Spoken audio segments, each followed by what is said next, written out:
KMTI, your sports leader in South Central Utah, now presents Snow College Badger Sports on the radio.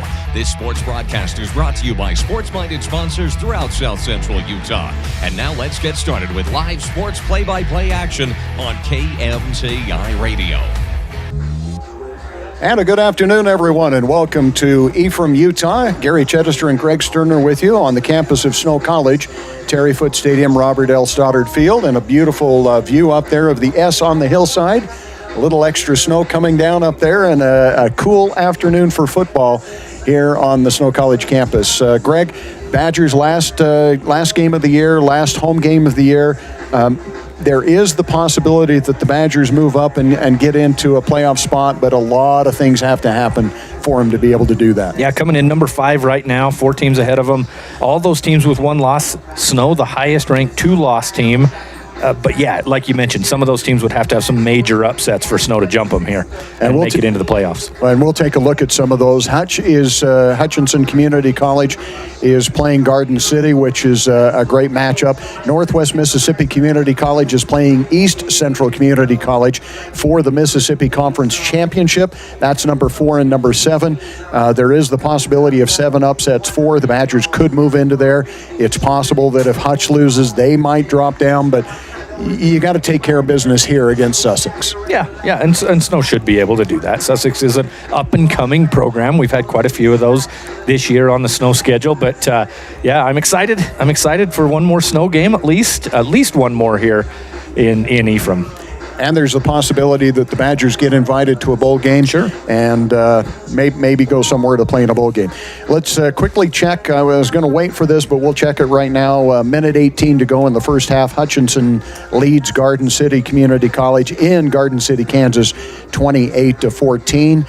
And the game with Northwest Mississippi Community College and East Central gets underway probably about the time we're in the third quarter, maybe the start of the fourth quarter, but we'll try to have that updated for you as well. Let's take a look at the top. Let's go the top 15. Greg mentioned the Badgers are at number 5. Iowa Western still at number 1. They have a record of 9-1. Their only loss came to Hutch, who was ranked number 2 at the time. Georgia Military College 10-1. Their only loss came to Iowa Western, who was number 2 at the time.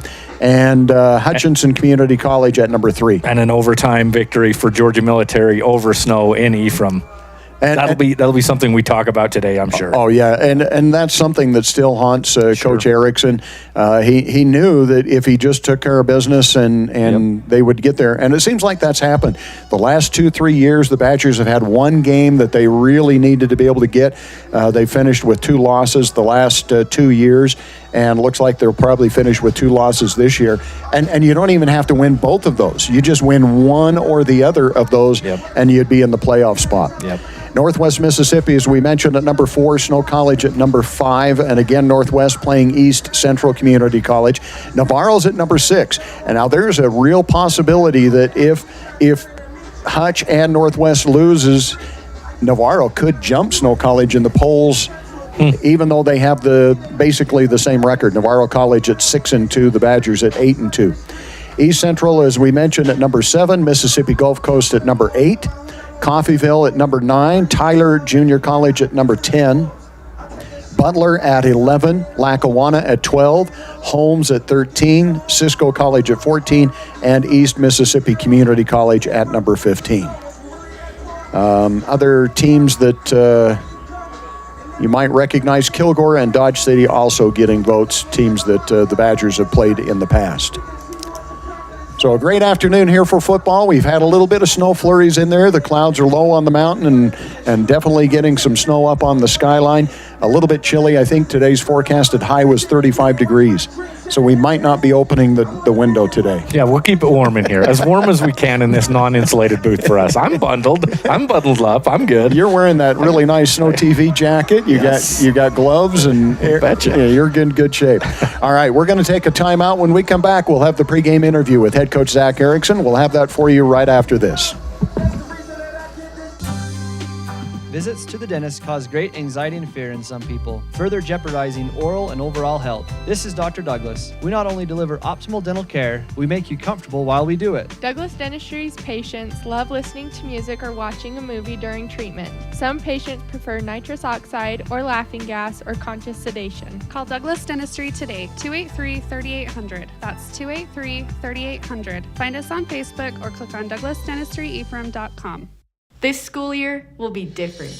This year, I'll do my assignments on time. I will listen to my teacher. I solemnly swear. I won't eat any glue. I'll do my homework every night. Every night. Research? No problem. School, I got this. This year will be different. Visit Centricom.com to power your education with the best internet experience. Everyone succeeds with School to the Power of Centricom. At CVMC Medical Clinics, our growing team of physicians and advanced providers are shaping what rural healthcare can be. With an array of specialties available in world-class orthopedic medicine, our footprint is always expanding to ensure our personalized approach is reaching as many as possible. Familiar faces and expert knowledge, all of our locations can offer your family full-spectrum care in one place. Available in Nephi, Santaquin, and Fountain Green. CVMC is the place where healthcare is made personal. If you've ever ridden an ATV, you know how much fun they are. They're helpful for small jobs, too. Our credit union is your first stop for an ATV loan. Since we're member-owned and not-for-profit, it's a smart stop to make. Utah Heritage Credit Union, your local credit union, federally insured by NCUA. Online at utahheritagecu.org.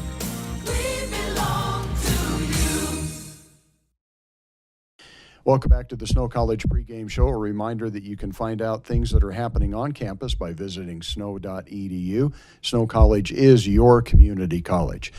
Coach, good win against Monroe College. It was not as close as I thought it might have been. You guys had a point to make after some of the other games, and I think you did it pretty well. Yeah, we played pretty well. All three phases showed up.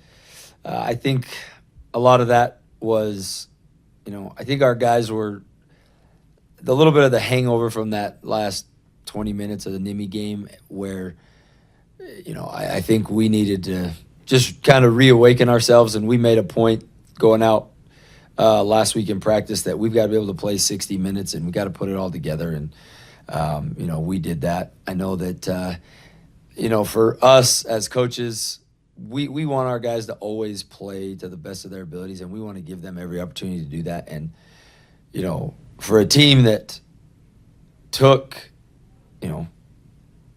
Georgia Military and Lackawanna, played them much closer. I mean, we're talking within 10 points to both of those teams, maybe 2 touchdowns. We also probably expected it to be a little more competitive than it was. But I think, again, that just goes to credit our guys and how they continue to prepare and continue to work. And we were able to go out there and put everything together. And, we scored points in all three phases. And we did what we hoped we could do. And so it was nice to see it end that way. I know I kind of hinted at halftime about other people playing, and you quickly reminded me that this is pedal to the metal and make sure we play for the 60 minutes. You still were able to get some guys in, which is terrific, but I didn't see a letdown at all in that second half. Yeah, like I kind of told you going in there too, we did need to clean some things up at halftime, and we were able to do that. And then, we got, skill-wise on offense and even offensive line-wise, we got pretty much everybody that was there in the game that was available to us. We actually were down some people that normally would be available at home games. We had a little rush of sickness kind of go through the team last week, and so nothing serious. Just we had some guys that were out with being sick, and so we didn't have that deep of a roster to get down to as well. But I mean, I think you saw, on defense, pretty much that whole defensive line played. Pretty much everybody in the secondary got in there and played, and all the linebackers played. So it was good to be able to get those guys experience. But they did. I mean, our two deep played well throughout the whole game, and so we were being a little selfish there at the end.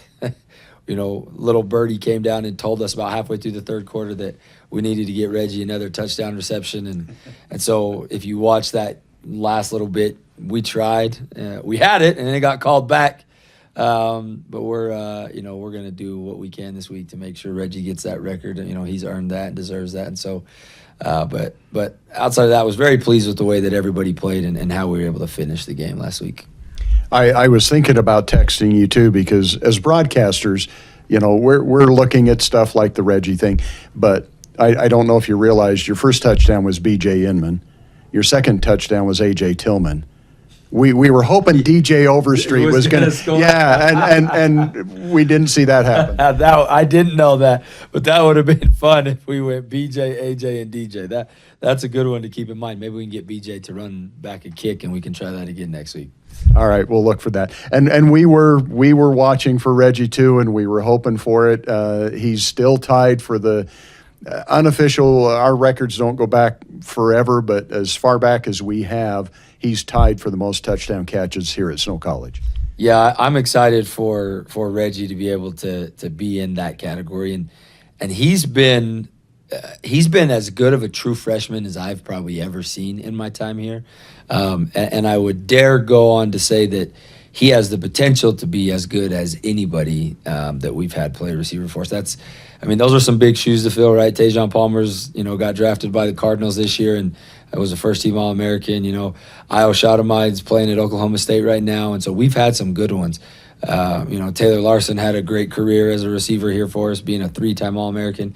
And so there are some guys there just in my time, and then even before that, there are guys that were very successful. You think about Derek Wright and what he was able to do. And but I think for Reggie to be able to be in the category of holding that record, growing up a block away from the stadium and, dad playing here. And it's something that's pretty special. And hopefully we can make sure that he stands alone on top of that list on Saturday.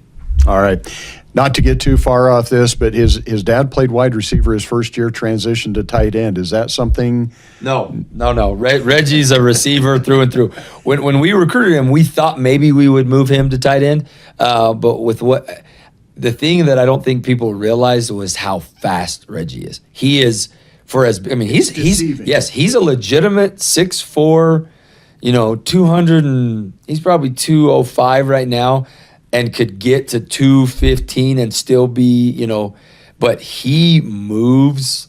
He moves. And so, I don't think we'll be moving him inside anytime soon. And we really like what he does outside. So, all right, Coach, we'll watch for that coming up in the game here, and we'll check in at halftime, see if we've made that happen. We'll take an opportunity for a timeout. When we come back, we'll talk specifically about Sussex Community College, and we'll do that right after this timeout. Want to save money on your internet bill? Who doesn't? You now can save big with a new referral program from MTCC. You can now get a $5 monthly credit for each of your friends who sign up for Fiber Fast Internet or MTCC TV for as long as they remain a customer. Get 10 friends and you get a $50 credit every month for as long as they remain a customer. Now that's savings. Visit manta.com/bringafriend or call or text 435-835-2929 for details. Some restrictions apply. MTCC, connecting your life since 1907. We are all part of a team. Whether you are the quiet hero or the newest recruit, the steady anchor or the moral support, your team needs you. At Intermountain Health, San Pete Valley Hospital, we want to be part of your team. Partner with us on your health and continue to be a game changer for your teammates. I thought there was only one way to do college. I knew I needed training to set me up for a great career, but I didn't have 4 years. Snow helped me discover that college doesn't have to be about sitting in classes, counting down the hours. They showed me a way to get the edge I needed, and fast. The best part was with their low-cost programs and tuition assistance, I didn't have to go into debt. I was able to earn my certificate and start working right away. Snow College. This is college. Little Caesars of Ephraim and Nephi have expanded to a third location in Gunnison, inside Gunnison Sinclair. Hours Monday to Saturday, 10:30 a.m. to 9 p.m. Come enjoy classics like crazy bread, cheese, pepperoni, and 3-meat treat pizzas. Little Caesars also offers wings, dip, soda, and an awesome family meal deal, including 2 liters of soda, pepperoni or cheese pizza, and a crazy combo for just $9.99. Come enjoy one of the best deals in America. Little Caesars, Ephraim, Nephi, and Gunnison. Welcome back to the Snow College pregame show. Gary Chedester along with head coach Zach Erickson. A reminder to visit snow.edu for more information about activities on campus. Snow College is your community college. Coach, so I don't ever remember playing Sussex before. This is the first time meeting between Snow College and Sussex. They have played some of the same teams that we've played, however, so you've been able to get some film and do some comparisons and so forth. Yep. So, they're out there in New Jersey, and so they're obviously in close proximity with Monroe and with Lackawanna, and they've played both of them. And they've played them, pretty competitively. This is an upstart program, I believe, second or third season of football. And they're continuing to invest in it and continue to try to make it something that's a viable option for the kids at their community college there in New Jersey. And so,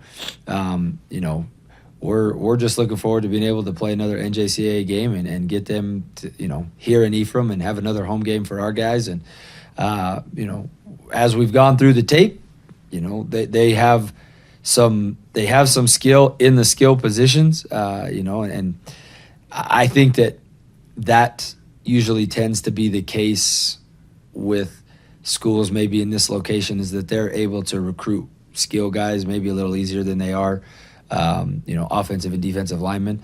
And so we just got to make sure we take care of stuff, on the top end and then, with our receivers and our defensive backs, that we don't let their skill guys come in and be able to change the game. And so, we should be able to handle things up front. And, then that should open up some stuff for us through the air. And the goal for us is to just go out and play a very clean, complete game. And be able to put one last thing on our resume for the voting committee, and we'll see what happens. It seems like that's kind of an overarching theme when you look at some of the other teams that we've played as well, like Pacific Northwest and Community Christian.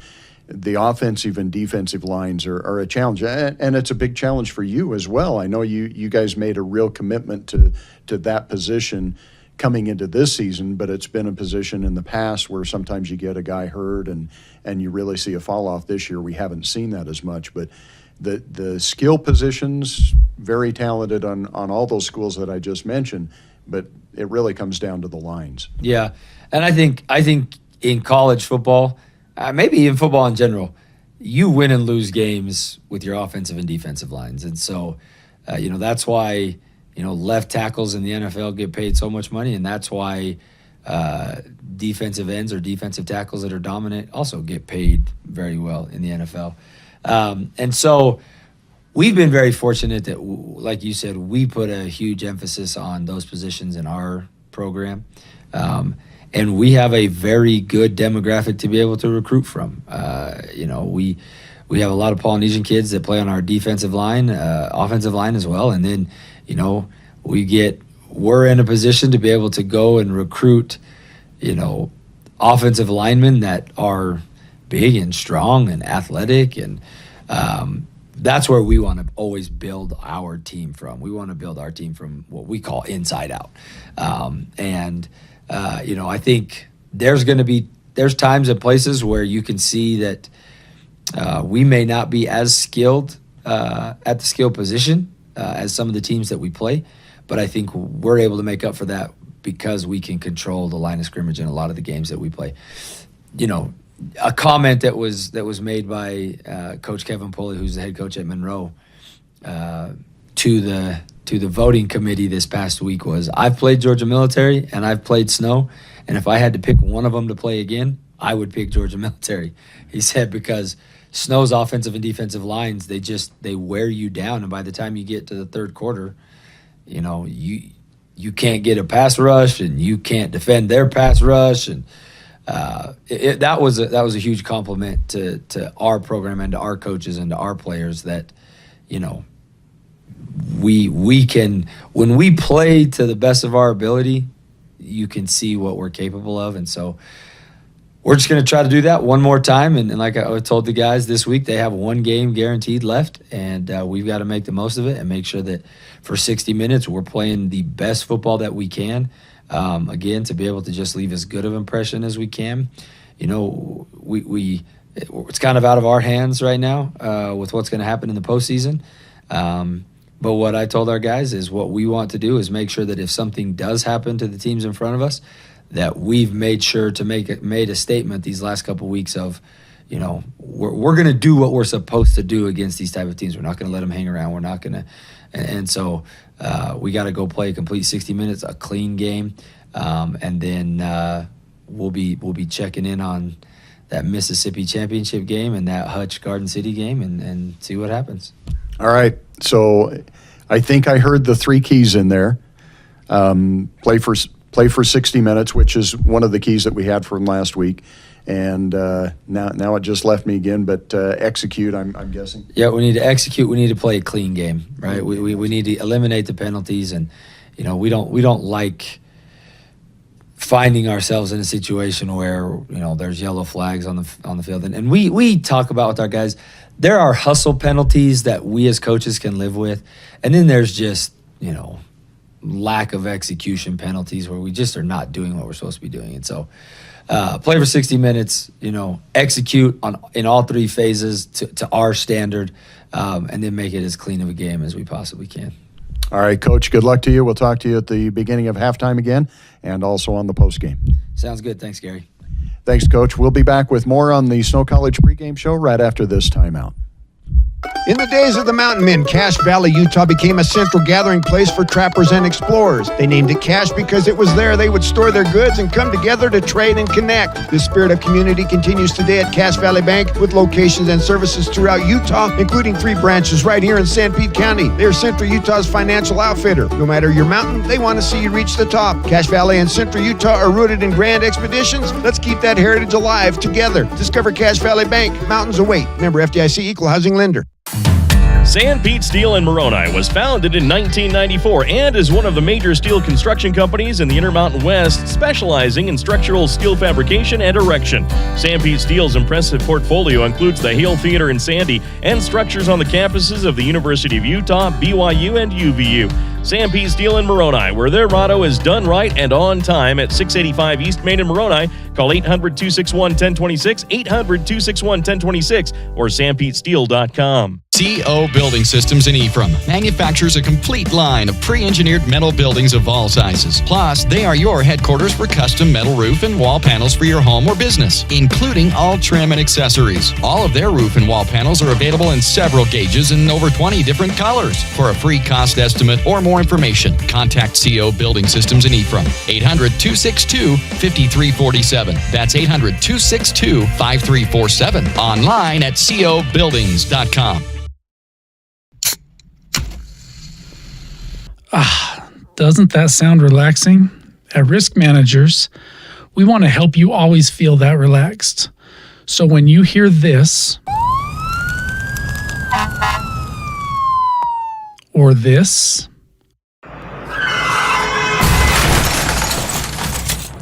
or this, you know that you're protected. Peace of mind insurance solutions for individuals and businesses so that you can always sit back and enjoy your drink.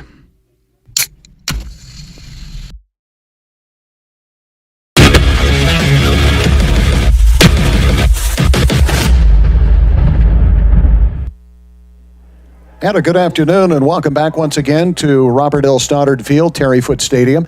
on the campus of Snow College in Ephraim, Utah. Gary Chedester and Greg Sterner with you. Again, a beautiful shot up towards the skyline. The clouds covering the highest points on the mountains there. And probably some new snow up there. Today's predicted high 35 degrees. And I know the crew out with the camera and the TriCaster producing this, they've got a heater out there, so nice. That might help a little bit. We do have an update on the game back in Garden City, Kansas. It is now 35-14. Hutch with the lead over Garden City Community College, so it looks like Hutch is probably going to hold on to that number 3 spot in the NJCAA rankings. Badgers hosting Sussex here today. Sussex with a record of 3-5. We do have some common opponents. Sussex has played Iowa Western and also Monroe back there on the East Coast, or at least towards the East Coast. And the Badgers having wins over both of those teams as well. 43-40 over Lackawanna, and last week 57-7 over Monroe College. And Sussex they've played Lackawanna twice. Obviously, Sussex is located in New Jersey. Lackawanna's out in Pennsylvania, so they're probably fairly geographically close there. And played them twice. The second time they played them 28-12. It's a respectable game. Very. For a team, Lackawanna, that's ranked number 12 in the rankings. So this is a game that Snow would obviously be favored in today, but Sussex is doing good things trying to build that program. One of the things that we heard on the pregame show is the importance that Coach Zach Erickson is putting on play for the entire 60 minutes, not to let up. Don't take anything for granted. Play hard for the 60 minutes. And one of the other things I liked is play clean. They want to play a game with as few penalties as possible.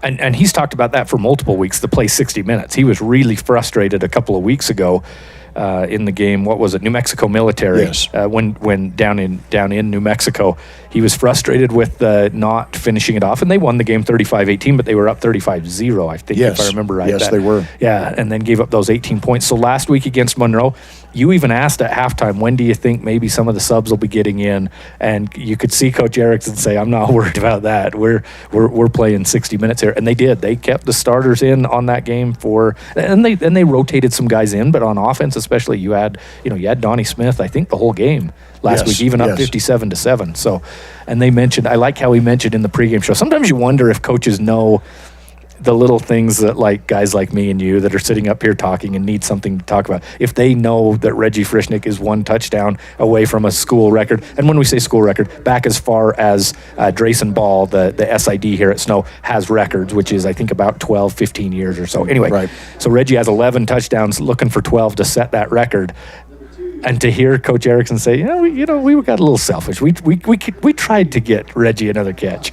Oh, and you could tell that they were targeting him, and they had the touchdown. They had the one that got called back. Yeah. But anyway, it'll be fun to see if Reggie is able to get that number 12. He's tied for the lead in the country in NJCAA with 11 touchdown catches, and the other kid that has 11 isn't playing today or already played this week or something. So if Reggie gets that 12th, he will lead NJCAA in touchdown catches. So pretty cool to see a local kid be able to do that here in Ephraim at the next level. And I don't know if I can't remember what I talked to him individually about and what was on the pregame.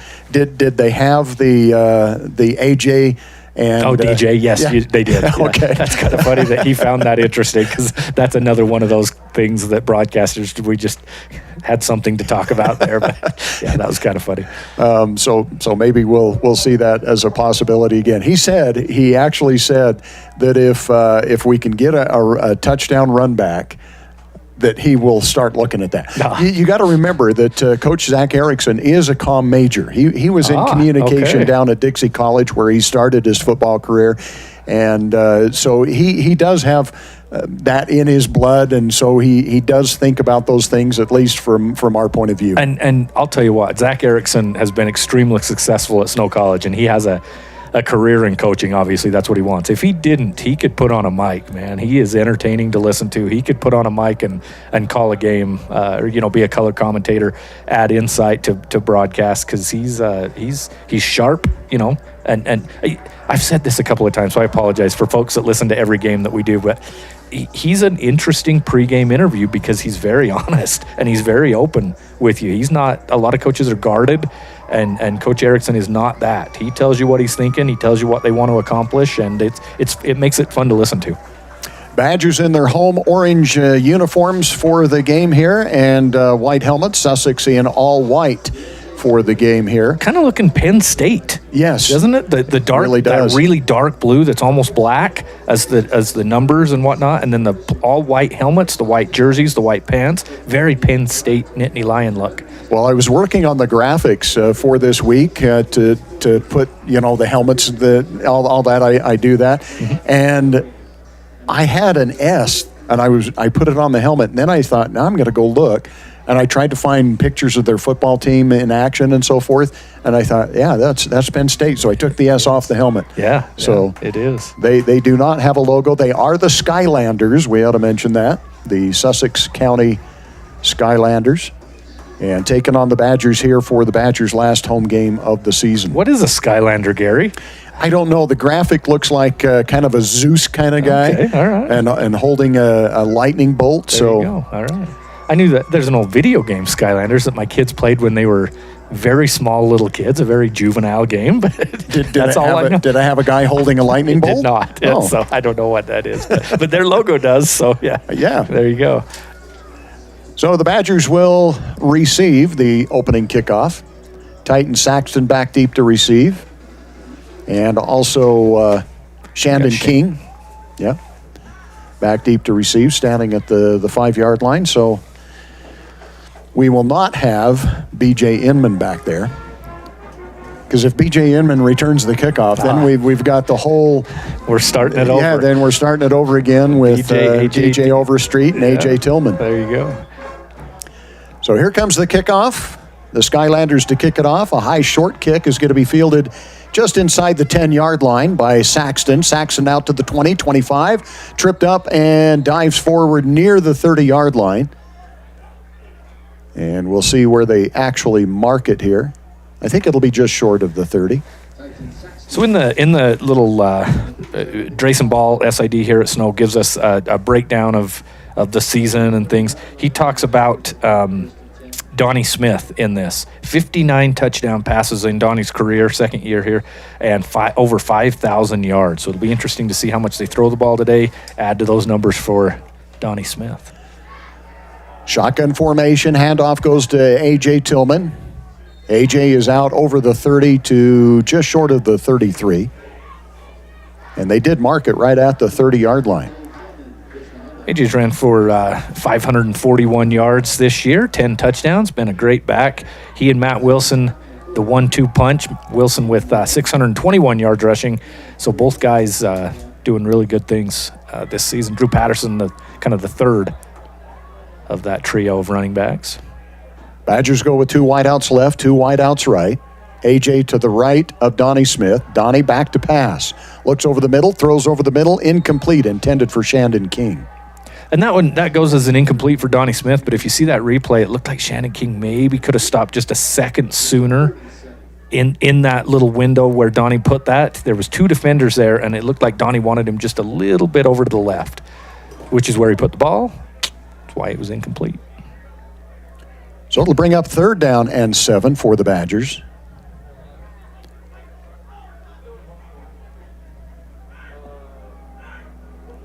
Badgers go with 2 wideouts to the left, a single wideout to the right. That's Shandon King. Handoff goes to A.J. A.J. gets through the line. Looked like he might have got face masked, but he picks up about 3, maybe 4 yards. It's going to bring up 4th and 3. Yeah, that's an interesting call right there. That's thinking that your offensive line can just get a push and get your running back a first down. And with 4th and 3 from the 37-yard line, they were thinking about going for it, but going to run on the punt team here. Our clocks, we need to mention that our clock camera isn't working correctly. So for the video broadcast, so keep you up to date. Gary will keep you updated with the Utah Heritage Credit Union scoreboard and time check. 13:30 remaining first quarter, and Badgers punt on their first possession, but they had a wide out jump off sides. I think that's Ty Smith, and he's saying, yep, that's my fault. Just kind of got him leaning, and then he lost his balance and fell forward. So if the Badgers were thinking maybe a fake punt, I think that might be gone now. I watched a thing this week on all the Aussie punters that are in the college ranks and the pro ranks. We talked about it last week. We did. Yeah. And how that has really brought in a lot of options for fake punts. No fair catch signaled for, and that's going to be taken down at the 29-yard line. And that was Ty Smith again, the one that had that illegal motion penalty, but goes down, gets a big hit. Good tackle on special teams there. And you're talking about the punters. So you've got Jay Summers, the punter for Snow, Australian-style punter. But those Australian-style punters, you know, they roll out so much that kind of to go with what you're saying, they roll out that it gives that option for maybe a fake punt. Jamil Peterson, receives the punt. No fair catch, tackled right at the 28-yard line. First possession for the Skylanders. Back to pass, now flushed out of the pocket, going to turn it upfield and pick up a big gain. On that gain is Maurice Williams, the quarterback, and he's going to pick up a big first down out near midfield. Freshman quarterback just drops back. I don't know if that's a called run. It looks like, that looks like it was a called run all the way, and he got a lot of yardage there. Good play, get near midfield for the Skylanders. So you've got Maurice Williams, who is the quarterback, and John Galeno, the running back in the backfield for the Skylanders. Now 1st and 10 at the 47-yard line. Quick pass out in the flats. That's going to be a catch. A gain of about 5 yards on the reception is going to be Brian Dorsey. Outside, Snow just giving a lot of room, not wanting to get beat over the top, and Skylanders take what they're giving them. That'll bring up, call it a gain of 6. It's going to bring up 2nd and 4. Skylanders now in Badger territory on their first possession. 2 wide out, split wide to the left. H-back on the left side of the formation and a single wide out to the right. Pistol formation now. Play action. Pass is going to be tipped at the line of scrimmage. Intended that time for the H-back, Brian Dorsey. What was one of the big things Coach Erickson talked about in his pregame? Talked about offensive and defensive lines and what Snow College does on both of those lines, and right there you saw it. That's where a lot of these teams, these up-and-coming teams, a lot of these teams they've played this year where they beat them 70-0, those type of scores, it's those offensive and defensive line that just overpowers. We'll see if they're able to the rest of the day today. Big third down here for the Skylanders on 3rd and 4 in Badger territory. Shotgun formation. Under pressure is Williams. He's going to scramble out. He's going to pick up the first down the sidelines and then tiptoe out of bounds near the 30-yard line. Wow, a lot of room there. He's the legs of Mr. Williams has carried the Skylanders all the way down the field on this first drive. 2 big running plays. Huge, yeah. And that's been able to pick up 2 big first downs here. They're going to mark him out of bounds at the 32-yard line. So 1st and 10. Again, Maurice Williams goes now with 2 running backs, 1 on either side of him in the backfield. And 3 wideouts, 2 to the right, 1 to the left. 1st and 10. Badgers show blitz, now man in motion. And flag is going to be thrown. You had an offensive lineman in motion as well, which is not legal. That is not legal. Just got going a little bit too soon that time. Good size on that Sussex offensive line, especially on that right side, 71 and 57. Big 57 Martinez Hollins and Mackay Whaley out on that right side. On the center, normally your center isn't one of your biggest offensive linemen, but trying to check out who that is. 55, Kevin Thomas. So 1st and 15 for the Skylanders. Back to passes Williams. Under some pressure. Throws downfield. Incomplete. Another flag on the play. Legal man downfield that time. Skylanders had one of those offensive linemen released down the field, it looked like. Either that or they had 2 guys lined up on the line of scrimmage. I think called that's what it was. Right the first time. Oh, was it? Okay. Yep, the ineligible man downfield. But I don't know that it was an offensive lineman. I think they might have had two on the outside that were lined up both on the line of scrimmage. Yeah. Yep, exactly. Covered up a wide receiver. Yep, because the way that number 17 on the outside there, Darren Tyson, reacted to that, it seems like he was frustrated with that one. So don't mean to pick on the big old lineman. Wasn't his fault this time. That's right. We picked on him last time.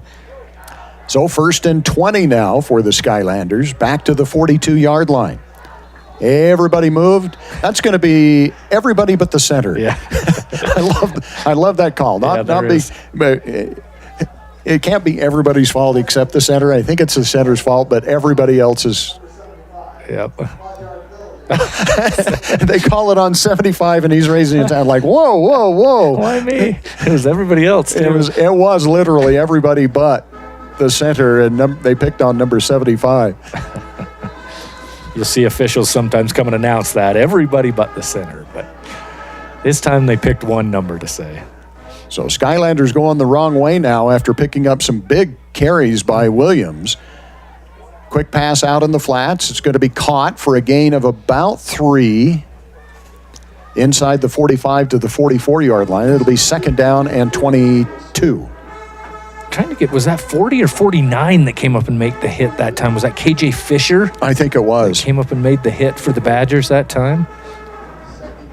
Well, actually, they've got Court Moon listed at 49. Okay, all right. The kid from Richfield. Like to see that. That's different on my roster I've got here, so I'm going to change that. Well, that's why I put this new updated roster right here for you, buddy. Why I appreciate you. 2nd down and 23. Flag on the play. I think the Badgers were offsides, going deep and just overthrowing the intended receiver. Smart play there by the quarterback, Maurice Williams, to throw that up. Know that he's got an offside penalty. Pull the old Aaron Rodgers and just chuck it downfield. Try to get something to happen downfield. Get 5 yards at the worst. And that's what it'll be, gain of 5. So we said Court Moon made that last play for the Badgers, his alma mater, playing today. For the State 3A Championship at 7 o'clock down at SUU against the Morgan Trojans. I see a Morgan fan sitting right below us right here. Oh. It's probably Riker Kill's parents, I'm guessing. He's one of the Morgan kids on this snow roster. Maybe Ryder Lish, a couple of Morgan kids. But, 3A State Championship later today. Also on Mid-Utah Radio. Excellent. Tanner Wilkinson and Rick Robinson. Rick Robinson on the call. That's right. 2nd down, pass too high, incomplete, intended out there for Kendall Stewart. That was Court Moon again, linebacker on coverage for the Badgers. Also playing back there is Matyra Brown at the linebacker positions.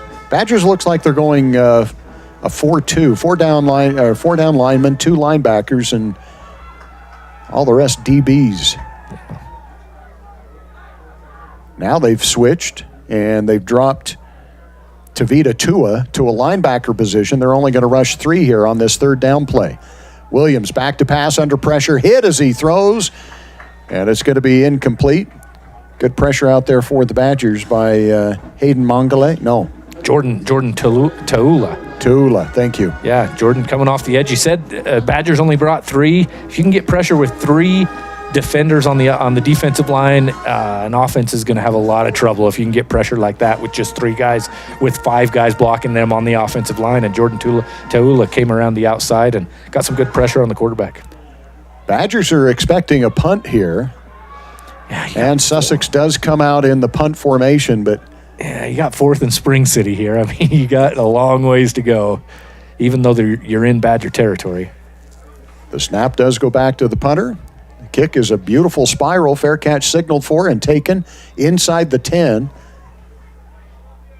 And the Badgers will take it at the 7-yard line. So credit the Skylanders, pick up 2 big first downs and pick up big chunks of yards, but ended up coming up short and punting the ball away. Sussex rushed the ball for 34 yards on that last possession. All on the feet, right? Or yes. maybe they ran. They had 1 pass catch, but the only runs were. But I was going to say all but the feet of Maurice Williams. Okay, yeah, good.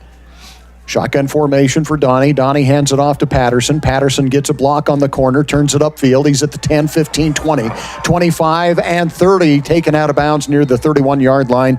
Nice run by Drew Patterson. Yeah, shifty feet there of Drew Patterson to get away from the Sussex defenders. Great job by him. Drew this year, 340 yards on the ground, 4 touchdowns.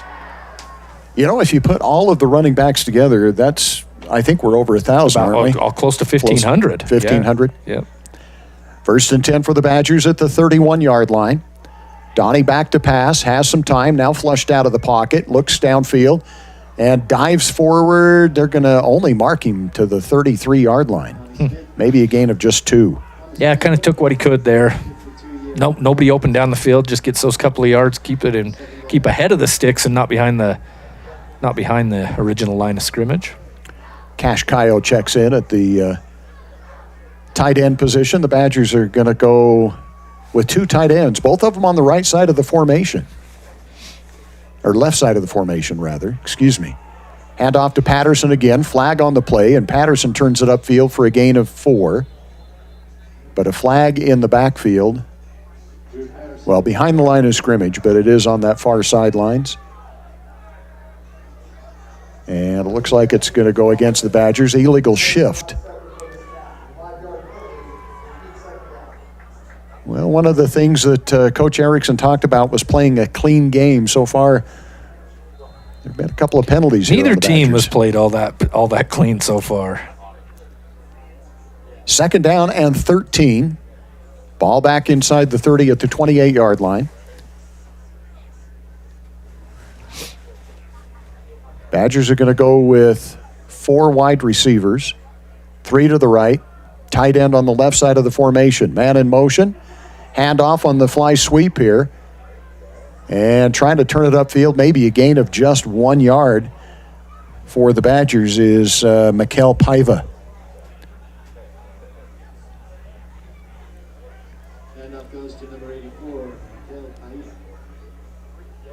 So it's going to bring a 3rd and 12. Badger offense has not looked all that crisp here on their first 2 possessions, Greg. Yeah, not looked good at all. Yeah, Sussex has done great things on defense to keep really just that one run by Drew Patterson, and that's it. Man in motion is DJ Overstreet. Donnie back to pass, flushed out of the pocket.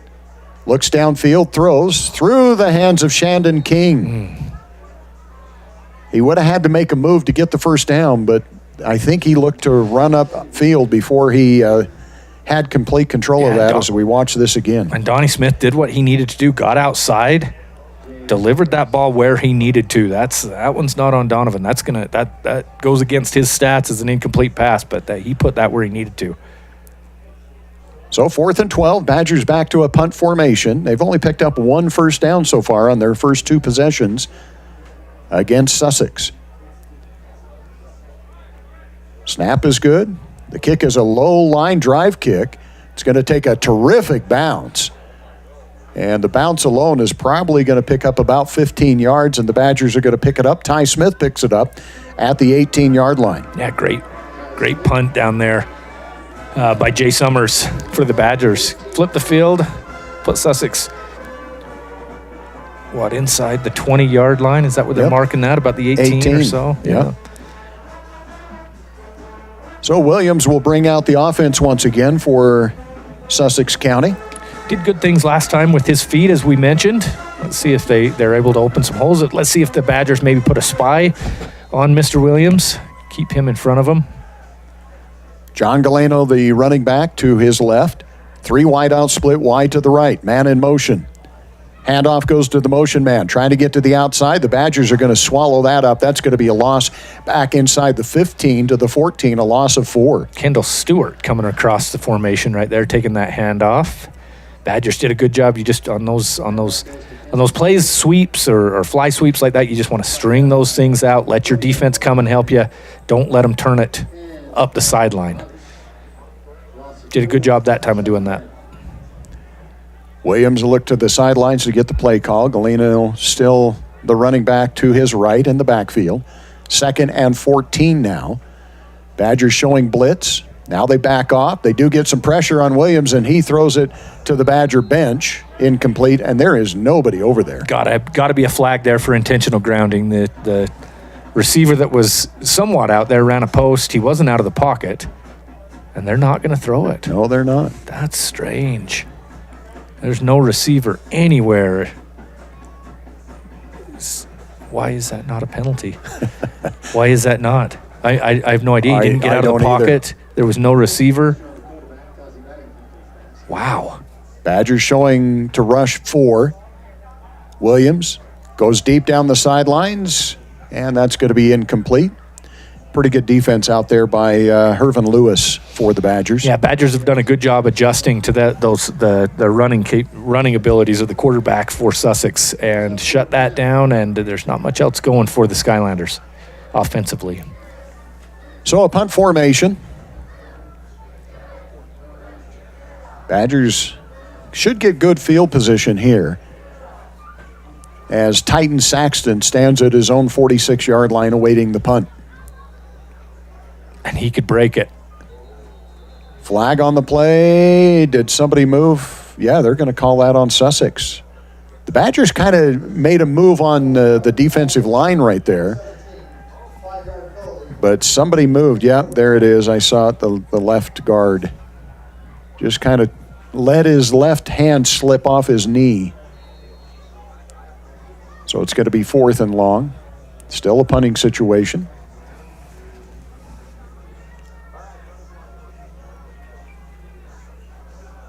Interesting, the Titan has actually backed up now after the 5-yard penalty, and this kick is going to be angled towards the sidelines. Takes a great bounce right down the sidelines, does not go out of bounds. The Badgers are going to have it at their own 48. I don't know that I've watched a lot of football. I don't know I've seen one get that close to the sideline and then just take a right-hand turn. That was crazy. That would have given the Badgers the ball at around the 30, 35-yard line? 35 maybe. And it hits right. It looked like it was going out of bounds for sure. Hit right next to the sideline, goes right down the sideline, right-hand turn, and another 15, 18, 20 yards or so. Crazy. Still fairly decent field position. Badgers at the 48. Yep. 2 wideouts to the left, 1 wideout to the right. Full backfield for Donnie Smith. As he's got Matt Wilson, hands it off to Wilson. Wilson dodges and dives forward, a gain of about 5. It'll bring up 2nd and 5. As I mentioned, Matt Wilson leading the Badgers in rushing this year is over 600 yards. He's getting the 3rd possession here. You can tell A.J. Tillman got the first one. Drew Patterson got 2nd. Matt Wilson gets the 3rd one. So kind of interesting substitution patterns for the Badgers at running back position. 4 wideouts, 2 left, 2 right. 2nd down and 4. Sussex jumps off sides, free play, going down to the sidelines. It's going to be caught by Shandon King, and King's going to have it out of bounds, but that'll be enough for a huge first down. Another one. You had one of these for Sussex on a couple drives ago where they saw the defensive lineman jump offside. You just throw it up to one of your receivers. Donnie Smith recognized it, knew he had a free play, got it down to Shandon King, and a great play. So you wave off that 5-yard penalty and take their reception. Good catch by Shannon, good throw by Donnie. Badgers down to the 22-yard line, 1st and 10. Again, full house backfield with Matt Wilson to the left of Donnie, A.J. Tillman to the right. Handoff goes to Matt Wilson again. Wilson isn't even touched until he gets that 2nd level. Then he really gets drilled, but he gets inside the 15 to the 14. Yeah, I was going to say he wasn't touched for a while, but then touched pretty hard after he got into that 2nd level. Good hit outside by Sussex to bring him down, but a good run by Wilson. Badgers go quickly, hand off to Wilson again. Same play, only this time to the right. And Wilson's going to be inside the 10 to the 5 of the, just follows the big old blocking of Derek Burton there. I was looking for the same thing. I pointed out who it was. We were looking at the same roster here. Derek Burton, great blocking downfield for the Badgers. Derek Burton, that right tackle, no, left guard. And timeout is going to be taken. Timeout taken by Sussex. We'll take the timeout as well. This is a Central Valley Medical Center timeout. From orthopedics to pediatrics, you can trust CVMC. We'll be right back. I'm Dr. Brandon Beck, and I'm one of the general surgeons at Central Valley Medical Center. One of the best parts of my job as a general surgeon is to interact with a wide variety of people. And many of those people have experienced chronic conditions or painful things for many years. And there is nothing better than helping them to work through those conditions and to have an improved quality of life. I'm happy to be back in Utah at Central Valley Medical Center serving the people in our community.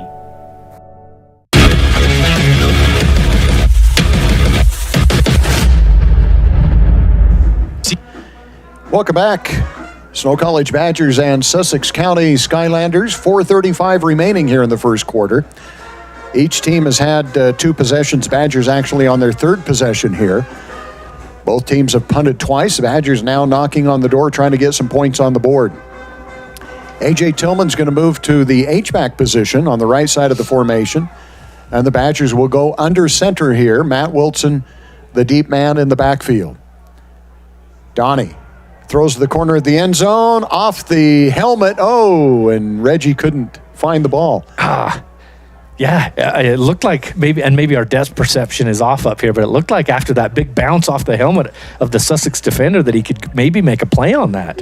Probably just didn't know where to look for the ball because it did go straight up in the air off the helmet. He's a good one to throw that fade to. I don't usually like the fade route. I hate it when it's on 3rd or 4th down when you need it, but I like it on 1st down when you got a tall receiver like Reggie. 2nd and goal. Try it again. Now this time a crossing route, almost picked off by the linebacker who dropped down into coverage. Martin Martini, the safety, read that very well, dropped into that slant route. Reggie just going on a slant route that time. Donnie recognized it, throws it to him, but that second level safety just drops back, gets his big hands up. So 3rd and goal here from the 5-yard line. Donnie again under center. This time he's going to hand off to Wilson. Wilson dodges and is going to be taken down for a very short gain. Keaton Rosequist, field goal, don't you think? Let's see what Coach Erickson wants to do. They're taking their time if they're going to kick a field goal. Here they go. Well, I still don't see a field goal kicker going on, though. Oh, yeah, just a different a different formation, huh? Yep. Yeah. Badgers are going to go with 3 wideouts to the left and 2 to the right. Empty backfield here for the Badgers. A.J. Tillman running back in a slot position. So the Badgers going for it on 4th and goal. Throw to the corner of the end zone. Reggie Frischnick, touchdown. Snow College Badgers. There's a flag on the play. You had Sussex jump off sides as well. I think Donnie recognized that again and knew he could throw it out to the outside. But great job by Reggie Frischnick. Get open in the corner of the end zone, and Donnie Smith put it where he needs to. Reggie with that 12th touchdown catch of the year now. So we do have a record for a single season record of touchdown catches. Unofficially, Reggie Frischnick, as you just mentioned, with 12. That happens at 3:40 here in the first quarter. Badgers get their first points on the board. Point after coming up by Keaton Rosequist. Snap is good, the placement's good, the kick is up, and the kick is good.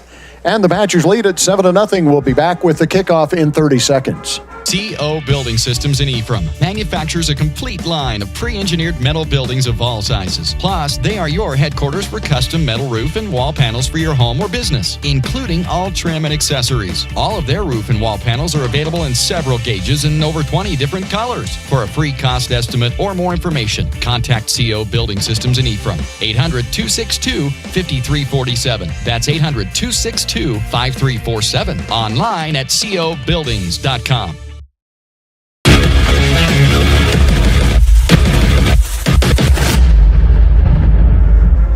Welcome back to Snow College campus in Ephraim, Utah. Gary Chedester and Greg Sterner with you. Took 3 possessions, but the Badgers finally get their points on the board on a 5-yard touchdown pass from Donnie Smith to Reggie Frischnick.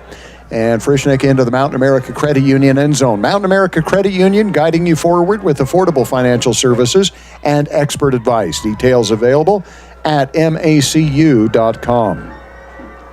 Badgers to kick it off. Ethan Mann kicks a low squib kick. It's going to be bobbled again, now picked up and tackled inside the 30-yard line. Josiah Welch on the return. Yeah, Jaden Wright with the tackle there for the Badgers, hustling down there. Good play. You kind of wonder sometimes when you do squib kicks like that, when you got a stud returner back there, you'll see those kind of kicks. Sometimes you wonder if if teams are just working on things, if Snow's just working on that, I don't know if they know how, if there's some crazy athletic kid back there for Sussex, but worked out really well, and good kick coverage after the squib kick for the Badgers. So the Skylanders take over 1st and 10 at their own 29-yard line. Pistol formation. Williams. Play action. Passes on the quick slant, and that's too tall. Over the head of the intended receiver, Maddox Bogunia Bright. You just heard the PA announcer announce Reggie Frischnick as the NJCAA leader in touchdown catches and that single season record. And gosh, it's just cool to see a kid, Gary. I mean, we're both from this local area. It's neat to see a local kid, Manti High School, come to this next level and play like Reggie has. Just grew up a couple of blocks away from the stadium here. Yeah, yep. Williams under pressure, throws downfield, got a man there. Nice throw, nice catch. On the reception out there is Mackey, AC. That'll be enough for a first down. Reggie's dad played here at Snow College, as a lot of our listeners know. At least if you're from this area, you know that. But played here at Snow College, went on to Washington State, had a little time in the NFL as well. And I know Reggie would love to live up to his dad. He was trying to set records at Manti High School that his dad had, and he did set those records over at the high school. So anyway, good guy to look up to is Reggie's dad. Williams almost picked off, and there's another pass that just looked like it hung forever in the air and nobody knew where it was at. Yeah, you had Brooks Esplin from his safety position lay the hit and then not realize that ball got bobbled up in the air. Maybe could have picked that off and got some yards afterwards, but still a good defensive play to knock it away. 2nd down and 10 now for the Skylanders. Ball at the 46-yard line. 2 minutes, 55 seconds remaining here in the first quarter. Badgers lead it by a score of 7-0 as we check that Utah Heritage Credit Union scoreboard. Utah Heritage Credit Union for auto, ATV, mortgage, and new home construction loans. Williams takes the snap. Quick pass, incomplete. Yeah, not much happening on that one from the start. That one wasn't going to be complete. Williams, it looked like just wanted to get rid of that one as quick as he can. Felt that rush coming, passed too high, and pretty good defensive play by the Badgers. I can't blame him. Monacula was right in his face. Monacula 6'1", 300. Yeah, I'd be getting rid of the ball quickly as well. I agree. Big Colin Lewis, some of those guys in there on that defensive line for the Badgers. Yeah, they're imposing. Boy, the Badgers have 6 men in the box. Back to passes Williams. He retreats. Now he's going to turn upfield and run. He's got some room to run. Tucks it under his shoulder, gets out of bounds in Badger territory at the 48-yard line. It's going to be short of the first, but do you go for it here on 4th, Greg? Yeah, I think if you're Sussex, why not? You're 3-5 on the year. You came all the way across the country. They disagree with me here, but you're going to try and pin the Badgers back and make them go 90 yards to get into the end zone again. But Bryant Cuthbertson doesn't come down with any sort of stat on that play right there, but he made Maurice Williams run out of bounds on that one. He did a good job not to let him come back inside, made him go out of bounds, use that sideline as another defender. 4th down and 4. The snap is back to the punter. Nice high spiral. Fair catch signaled for again by the Badgers, this time at about the 12-yard line. Is that, I was going to say Titan Saxton. Yep. Mm-hmm. Makes the fair catch signal. And the Badgers defense holds after giving up 1 first down and holds to a punt. The Badgers will take over 1st and 10 at their own 12. 4th possession coming up for the Snow College Badgers.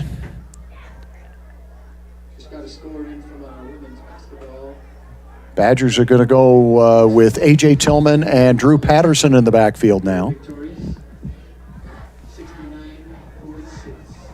Handoff goes to A.J. Tillman. Tillman goes on that left side, falls forward for a gain of about 4. They just announced, I think, the women's basketball team was victorious earlier. Both the men's and women's basketball teams have started pretty well this season. Yeah. Men moved up to number 7 in the rankings. You were telling me before we went on the air. That's awesome. Full backfield again on 2nd down. Real delayed play. Pass goes to A.J. Tillman, who gets drilled, and now a flag comes in for celebration. Or taunting. Jamil Peterson there. Big hit out there. Great tackle, but maybe just... The only thing I don't like is where this flag comes from. And I guess if you see it, you see it. But it's from 40 yards downfield. Maybe not 40. I might have exaggerated. Yeah, a little bit of a celebration there by Mr. Peterson, but a big hit. Jamil laid a big hit on A.J. Tillman, and A.J. Tillman's one who delivers a lot of punishment when he runs the ball. Now, Jamil got there before, A.J. could defend himself, and they're going to wave that one off. So it wasn't for the celebration. It was for targeting. Yeah. And they wave it off. That's okay. So it's going to bring up 3rd and 2. See A.J. Tillman come out of the game. Doesn't look like he's holding an arm or anything. I think he's all right. Just get a break after a big hit. Way to hold on to the ball, though, for A.J. Yes. Empty backfield. Badgers go with 3 wideouts to the left, 2 to the right. Donnie Smith back to pass. Looks over the middle, throws over the middle, got a man wide open, is caught by Eggett. Eggett out to the 50-yard line. Nice reception. That was a tough catch by Caden Eggett. That was just on his fingertips. He had to use all of that frame. What do they list Eggett at? About 6'3". He had to use all of it to pull that one down. Another Douglas Dentistry first down. Douglas Dentistry with in-house financing. Show off that smile, 435-258-9001. Badgers right at midfield now after that Douglas Dentistry first down. Handoff is going to go. And A.J. Tillman back in, and he's going to get to the 40. That's going to be enough for another Douglas Dentistry first down. Douglas Dentistry and Ephraim should be your first choice for dentistry. Two straight Douglas Dentistry first downs there, Gary. I like it. Getting those ads in. Yeah, Derek Burton, man, he pulled from his guard position to the outside and was really just a road grader in front, lead blocking that time. Did a great job. Burton, as you mentioned, that left guard, and they've pulled him a couple of times. Back to pass over the middle, in and out of the hands of DJ Overstreet. Boy, I've seen him make tougher catches. Mm-hmm. And he might have been able to pick up a lot more yards. Yeah, Donnie put that where he needed to. DJ just not able to pull that down. I don't know if the replay will see it. Reggie Frischnick breaks free on a very deep post route right here. If Donnie would have held that for just a second longer, he could have tossed that up to Reggie. Yeah. 2nd down and 10. Badgers at the 40-yard line of the Skylanders. Skylanders rushing 4. They jump off sides again. So a free play again. Donnie has time. Looks downfield, got a man open, in and out of the hands of Shandon King. Wow. Okay, so you're going to get the 5-yard penalty here. It's an offsides on Sussex. They've had that, I think, 3 times now. You're right. And I've talked a little bit. I've been a little bit critical of Donnie Smith. Not real critical, but a little bit throughout the year, these last couple of years, on completion percentage for Donnie. That it's hovered around the 55% range, and I'd love to see that get closer to 65% or so to really be elite. Today, it's not his fault, man. He's putting it on the numbers, and his receivers are just dropping it. You think that's a cold issue? I mean, it is a lot colder today. Yeah, definitely could be. Pistol formation now for Donnie Smith, and A.J. Tillman 4 yards behind Donnie. On 2nd down, handoff goes to A.J. A.J. not even touched till he gets the first down the sidelines. Did he go out of bounds? No, he did not. He's going to pick up the first down and a lot more. Big number 54, 6'3", 295, George Dragovich setting the edge there that time for the Badgers on the offensive line, and that's going to end your quarter. So at the end of the first quarter play, Snow College Badgers lead Sussex Skylanders 7-0. The Badgers are threatening to get on the board again, and we will be back with the start of the second quarter after this 60-second timeout.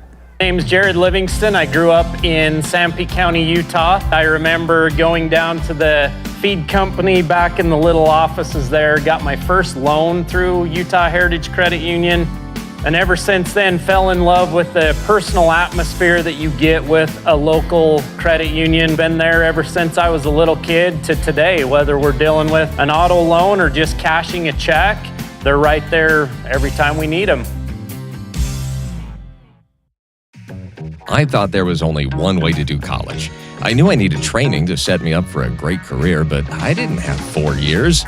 Snow helped me discover that college doesn't have to be about sitting in classes, counting down the hours.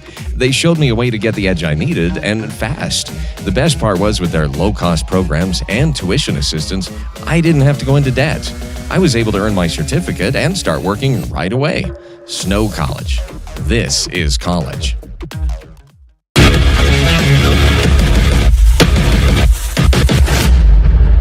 First and 10, the Badgers with the ball just outside of the red zone at the 21-yard line. Badgers go with 2 wide out, split wide to the left. You got DJ Overstreet in the slot.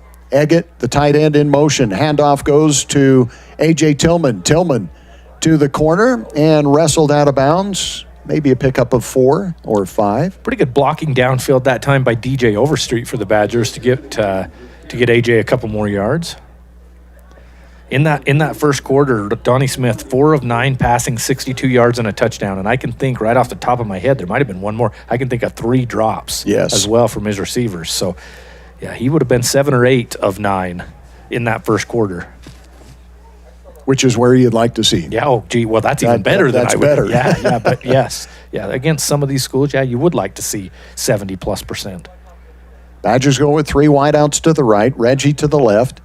A.J. Tillman, play action, a little screen pass to Reggie. Reggie makes the catch, breaks a tackle, touchdown, Reggie Frischnick. Wow, what a nice move there, Reggie. Couple of guys had a shot at Reggie Frischnick that time, and he did it all with his legs that time. That's just Donnie Smith throwing a quick little outside bubble screen, and Reggie Frischnick making guys miss to get into the end zone for his second touchdown catch of the day. First play of the second quarter, right? Yep. No, second. Second? Yep. Had that little run by A.J. that's Tillman right. to the outside. That's right, yep. So the Badgers pick up another Douglas Dentistry first down and get into the Mountain America Credit Union end zone. 16-yard touchdown pass from Donnie Smith to Reggie Frischnick. The kick is up, and the kick is good, and the Badgers lead it by a score of 14-0. We'll be back with the kickoff in 30 seconds. Visits to the dentist cause great anxiety and fear in some people, further jeopardizing oral and overall health. This is Dr. Douglas. We not only deliver optimal dental care, we make you comfortable while we do it. Douglas Dentistry's patients love listening to music or watching a movie during treatment. Some patients prefer nitrous oxide or laughing gas or conscious sedation. Call Douglas Dentistry today, 283-3800. That's 283-3800. Find us on Facebook or click on douglasdentistryephrem.com.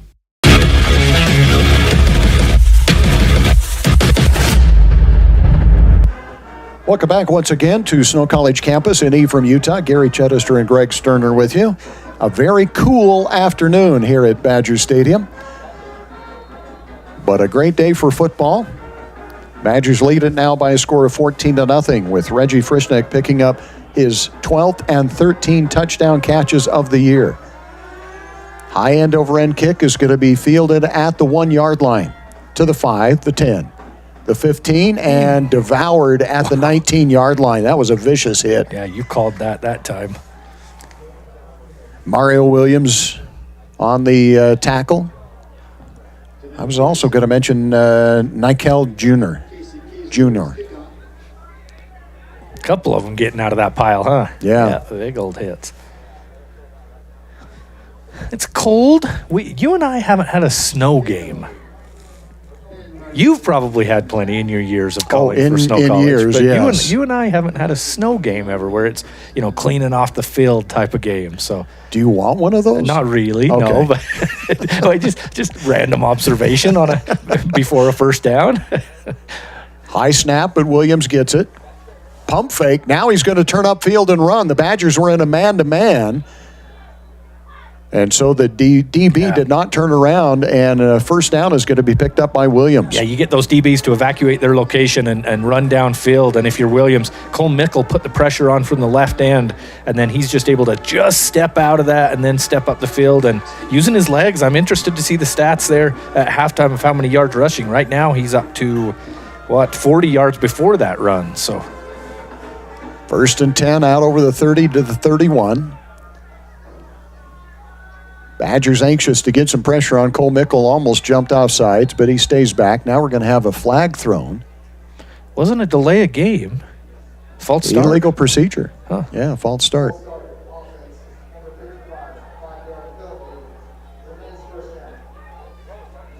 Little pointing of fingers back and forth on the lines there. And then it looked like the official went up and told the center, maybe because that's the center, number 55, and maybe he's just moving the ball just a little bit before he snaps it. Because you usually don't see a false start called from this back judge back here. Right. So it must have been something with that. So it'll bring up 1st and 15 now, back to the 26-yard line. Williams sends 2 wideouts left, 2 wideouts right. Gallino back in the backfield. This pass is going to be way overthrown over the head of the intended receiver. Pretty good coverage that time by the Badgers' Nate Anderegg. Looked like Williams thought the receiver that time was number 12, Makai Acey, and it looked like he thought the quarterback thought that the receiver was going to go more to the outside shade and came back to the inside. You see that? Just threw it to where he would have been maybe if he would have stayed up the sideline. So 2nd down and 15.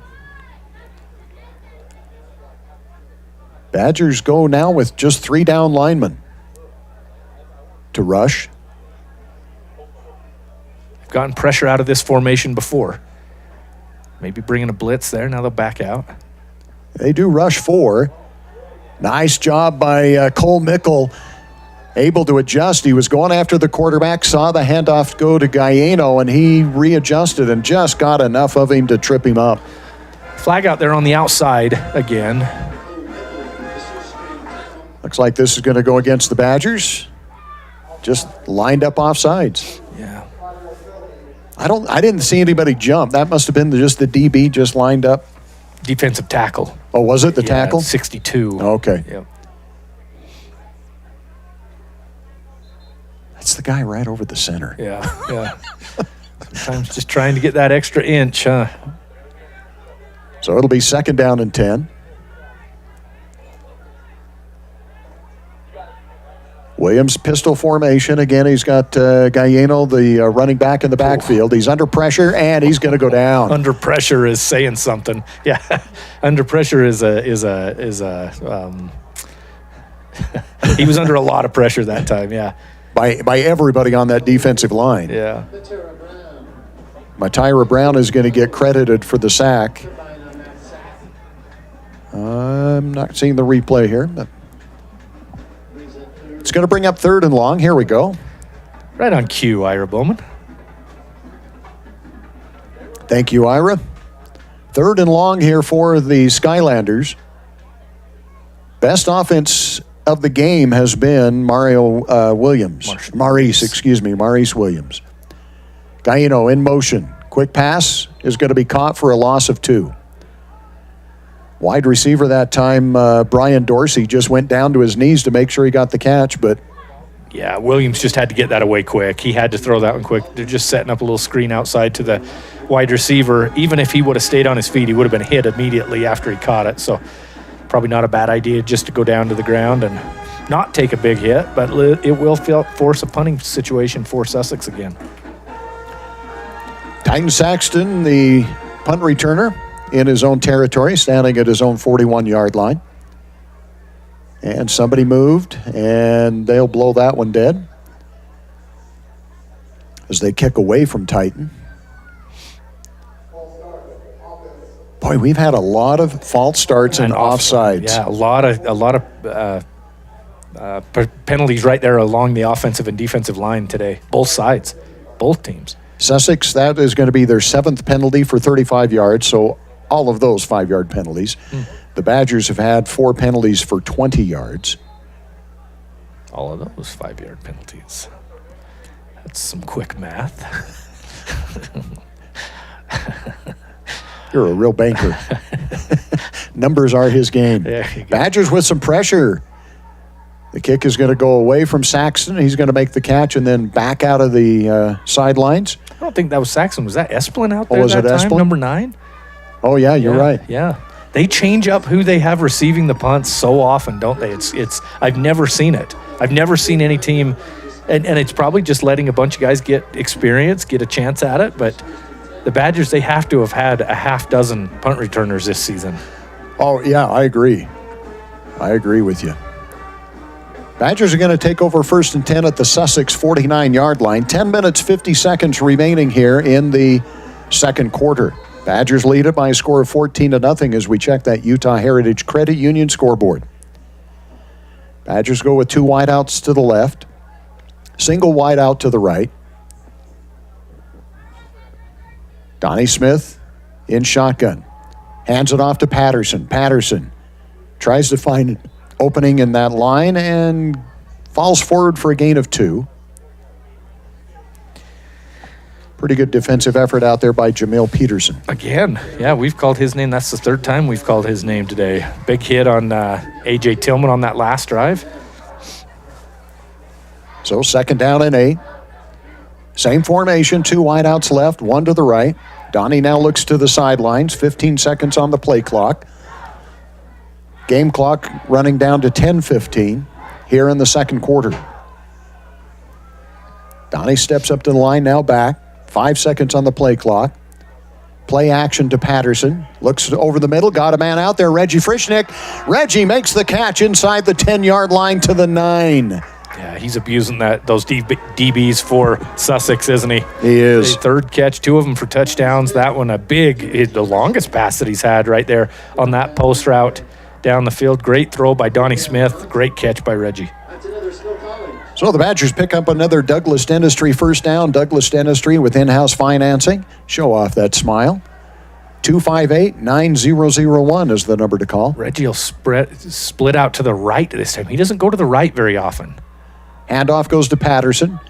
Patterson just waiting and waiting and waiting for a hole to open up. And finally gets back to the line of scrimmage, and that is about all. They don't give him much. Yeah, no hole opened up that time for sure. Robert Garrett, number 44, Sussex, did a good job to bring down Drew Patterson. Now Reggie's going to come to the left side of the formation. Big offensive lineman comes off, Brooks McGibbon. 2nd down and goal from the 8-yard line. Full backfield, handoff to Patterson. Patterson this time dodges his way through the line and picks up about 4, maybe 5. He's going to get inside the 5-yard line. That'll bring up a 3rd and goal.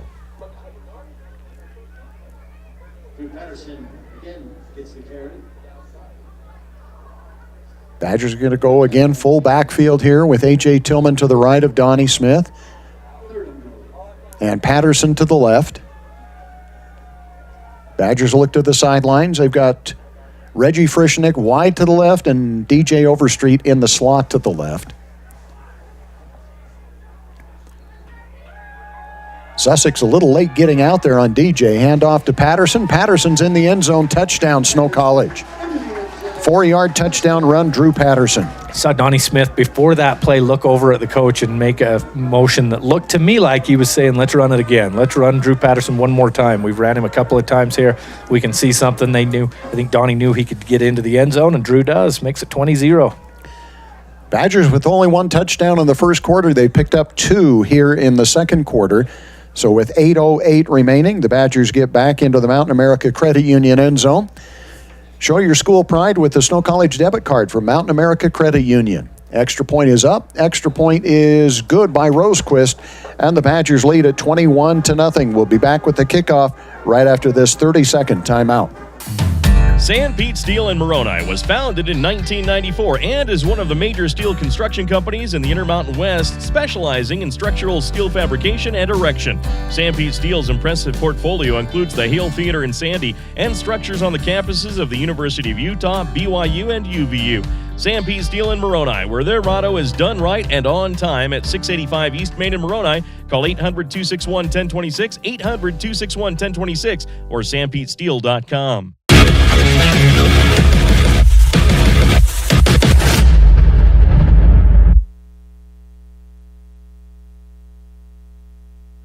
Welcome back once again to Robert L. Stoddard Field, Terry Foote Stadium on the campus of Snow College in Ephraim, Utah. Gary Chedester and Greg Stern are with you.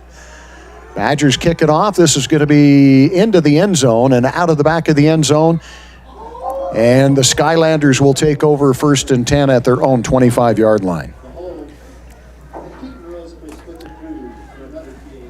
So Reggie, 3 catches, 61 yards, 2 touchdowns. It's a great game. Eggett, 1 catch, 30 yards. Shandon King, 1 catch, 24 yards.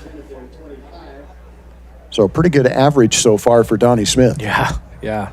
Yards per completion has been very high. 1st and 10 from the 25-yard line for the Skylanders. Williams and Galleno in the backfield. Williams, the quarterback. Badgers come on a blitz. Handoff goes to Galleno, trying to get to the outside. Nice little stutter step. Gets back to line of scrimmage, and that is all. Not much of a run game today for Sussex, other than Maurice Williams, quarterback. If your name's not Maurice Williams. Yeah, and looking at their stats coming into this game, they didn't run a lot. They have their leading rusher had 137 yards through 8 games. They throw the ball a lot more. The completion percentage quite, under 50%, but yardage definitely heavily in favor of passing over rushing for Sussex coming into this one. Well, they got to watch out. They've got the 2 wideouts to the right, both on the line of scrimmage again. Unless they're saying that one farthest is off. I don't think he was, but okay. They didn't throw a flag, so all right. Pass is going to be down the sidelines, and that's going to be. I think he stepped out of bounds before. The official over there threw his hat. Yeah. I think he stepped out before he even made the catch. Yeah, throwing the hat means somebody went out of bounds. Voluntarily went out of bounds, wasn't pushed out of bounds. Somebody on the offense went out. Can't be the first one to touch the ball if you voluntarily go out of bounds. It's got to bring up 3rd and 10. 2 wideouts to the right, 2 wideouts to the left for the Skylanders.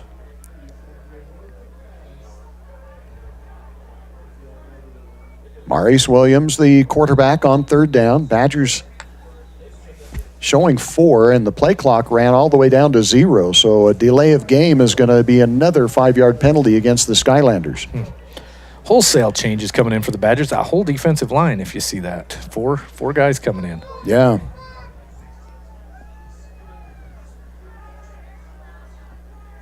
Trying to see some of the ones that came in. Solomoni Longi, one of them. Tavita Tua. Yeah. On 3rd and 15. Badgers come with a blitz. Williams throws. He's got a man out there for the catch. It's going to be short of the 1st down. In fact, just getting back to the original line of scrimmage. Yeah, only about a 5-yard gain there. That's a tough throw on an out route like that. When you're under pressure, that's a good throw, but only, like you say, only 5 yards. It'll bring up another punt situation. Cam Amalis on the coverage for the Badgers. Against the receiver, Maddox Bogunia Bright. Hey, all right. And a punt situation, as Greg mentioned. 4th and 9. So the Badgers, again, should get good field position. And it is Titan Saxton back deep to receive this time for Snow. And a beautiful kick once again. This one will be returned from the 38-yard line. Saxton makes a U-turn, gets back to where he originally caught it, and picks up about 5 yards maybe. Oh, give him 7. They're going to mark it at the 45-yard line. You heard a groan go through the crowd right when Titans decided to make that U-turn, as you called it, flip it around. Didn't gain any more, but why not give it a shot? Titans so athletic. Why not give him a chance to make something happen? Yeah, he came close to picking up one more block, and on the outside. Yeah. Yep. Yeah, when you're up 21-0 like that, give it a shot. Why not? Badgers will have the ball at the 45-yard line. 6 minutes, 18 seconds remaining. We apologize. The game scoreboard clock camera gave us some fits before we started the broadcast here. So we'll try to keep you updated on a regular basis. 6:18 remaining in the first half. Full backfield. Badgers go with 2 wideouts left. Handoff is going to go straight up the middle to Wilson. Wilson jumps a player and picks up 9 yards. Very patient that time. He had somebody hanging onto his ankle there, or he might have been able to get a few more yards. But a very patient run. Let those blocks develop in front of you, and then go run for 9 yards on 1st down. Bring up 2nd and short. maybe it's cliche, but a lot of times you see you take a shot at the end zone here with second and short. Sure, especially in your opponent's territory like they are. Badgers go with full backfield once again. Sussex jumps off sides, flags all over. The Badgers going to throw the deep out to Reggie. Reggie makes the catch and comes down with it. That's going to be enough for a Douglas Dentistry first down. Again, Donnie Smith saw he has an offsides, saw he has a free play, and throws it up to Reggie Frischnick. That one's not into the end zone. So I don't know that goes on a highlight reel or something, but watch this catch by Reggie Frischnick. Watch the strong hands that he has to go up. He's getting hit, goes up high, pulls that one down. Look at this catch. That's a beautiful catch, man, when you're getting hit. Pretty good coverage by the defensive back out there. So a Douglas Dentistry first down. Call 435-258-9001. Douglas Dentistry should be your first choice in dentistry and oral health. Full backfield again. Hand off to Wilson. Wilson goes to the right, breaks a tackle, sheds a tackle, stays on his feet, and picks up 6 yards. Yeah, sheds a tackle is right. He leaned down, and the tackle went right through him, right over him. And for his work, he's going to have to come out of the game. Matt Wilson is a strong runner. Yeah. In fact, if you look at A.J. Tillman and Matt Wilson and Drew Patterson, all three of them, very strong. Mm-hmm. Second down and 4. Play clock is down to 15. Badgers just kind of standing around. They're going to have to hurry to get this one away. 5 seconds on the play clock now.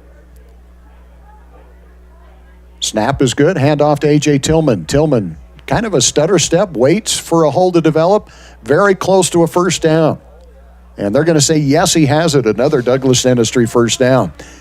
Douglas Dentistry with in-house financing. Show off that smile. 435-258-9001. That's another Snow College.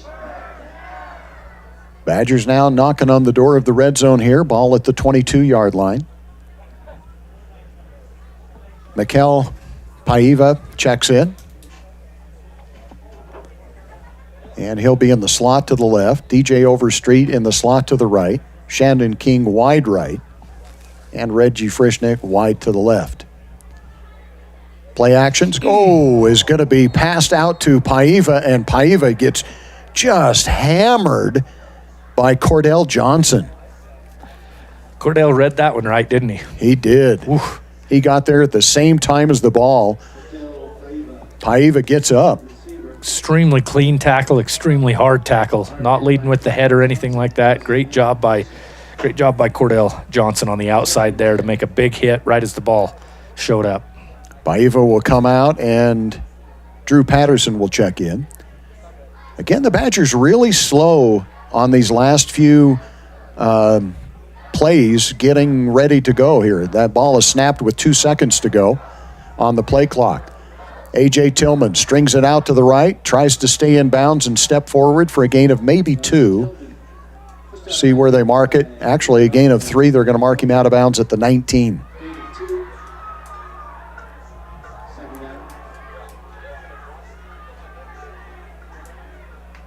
Cash Kyle will check in for the Badgers at that tight end position. 3rd down and 7 at the 19. Clock continues to run with 3 minutes and 10 seconds to go in the first half. Badgers lead it by a score of 21-0. Donnie Smith back to pass, steps up in the pocket, loses the ball, and now picks it up at the 20, so a loss of 1.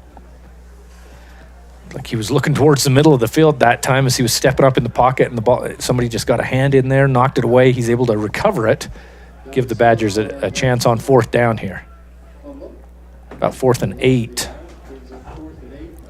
Badgers not going to go for the field goal here. They're going to go for it. 20 seconds on the play clock. 3 wide out split wide to the left. A single wide out Shandon King to the right. Now the Badgers look to the sidelines with 8 seconds on the play clock. 2:20 remaining on the game clock here in the second quarter, excuse me. And Coach Zach Erickson runs all the way down the sidelines and calls a timeout. So the Badgers will take a timeout here. We'll take a timeout as well, a Central Valley Medical Center timeout. If you're having chronic knee pain from a worn-out knee, you can check out the new ROSA knee robotic technology at CVMC. Call 435-623-3200. In the fast-paced world we live in, every second counts. Whether it's staying productive in your home office or enjoying entertainment with no buffering. With CentraWave from Centracom, experience ultra-fast, next-generation, reliable internet that keeps your whole family connected. CentraWave by Centracom. Fast, reliable, everywhere. Get connected today. Visit www.centracom.com/CentraWave or call 1-800-427-8449.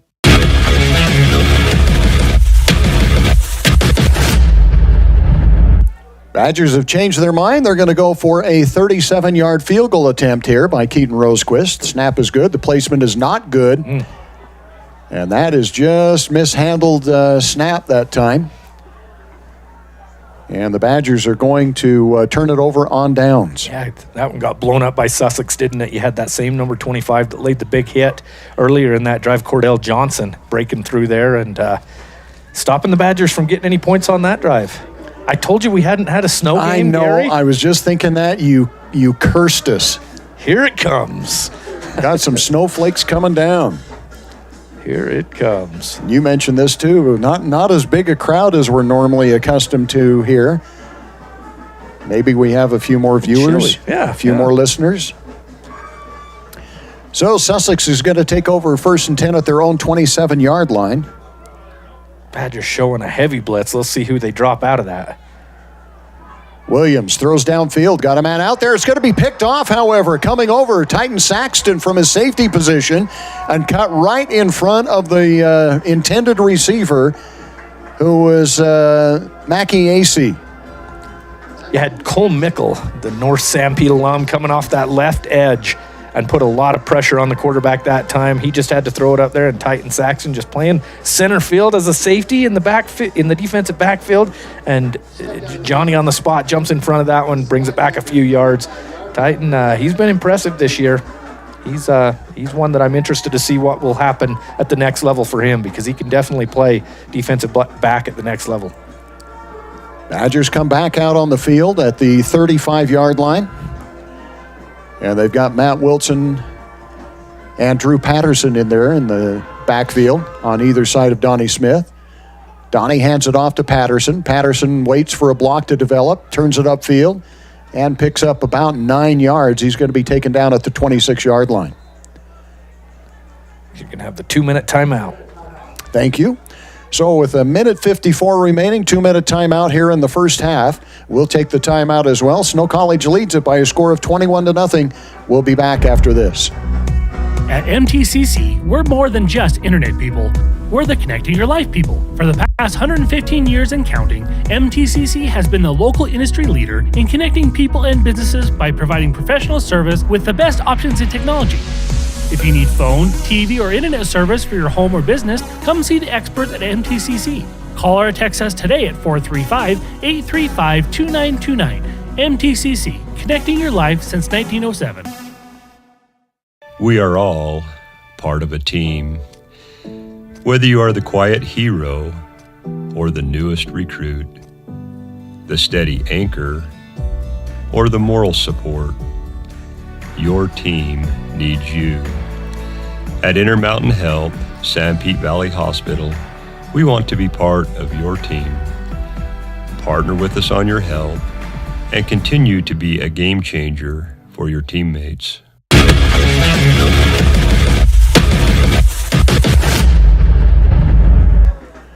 And welcome back once again to Robert L. Stoddard Field and Terry Foote Stadium on the campus of Snow College in Ephraim, Utah. Gary Chedester and Greg Sterner with you. 1:54 remaining here in the first half. The Badgers with the ball, 2nd and short, 2nd and 1. 2 wideouts, 1 to the left, 1 to the right. Handoff is going to go to Drew Patterson. Patterson shifts to his right, waits for the hole to develop, and gets the first down. Taken down at the 21-yard line. Been using A.J. Tillman a lot as a blocking back this game. We've seen that a little bit this season, but it seems something that they're focusing on in this game. letting Wilson or Drew Patterson run behind him. Now Patterson comes out. A.J. Tillman, the lone back in the backfield. 3 wideouts to the right, a single wideout to the left on 1st and 10 from the 21. After that Douglas Dentistry first down. Donnie Smith looks to the sidelines. 6 seconds on the play clock. Play action. Goes to the end zone, and it's going to be batted around, intended for Reggie Frischnick, incomplete. Pretty good defensive coverage that time. Reggie Frischnick still almost reached an arm around there and pulled that one down.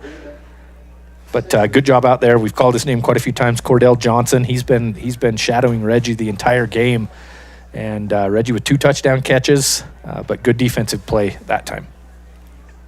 Full backfield once again. Drew Patterson and A.J. Tillman. Handoff goes to A.J. A.J. gets a block, turns it upfield, and gets maybe a yard or two if we're generous. Sussex player a little late getting out there. Haven't had guys laying on the ground much today. No injuries, nothing like that. Yeah. And now I'm jinxing it. I apologize, Gary. I know. I have to tell the story of the game. We haven't had injured guys. And we don't have any control over that. I jokingly say we got jinxed, but you did bring up the snow, and then it started snowing. That's true. Donnie Smith back to pass, goes to the end zone. DJ Overstreet makes the catch, and he's going to be taken out of bounds at the 5-yard line. That'll be enough for another Douglas Dentistry first down.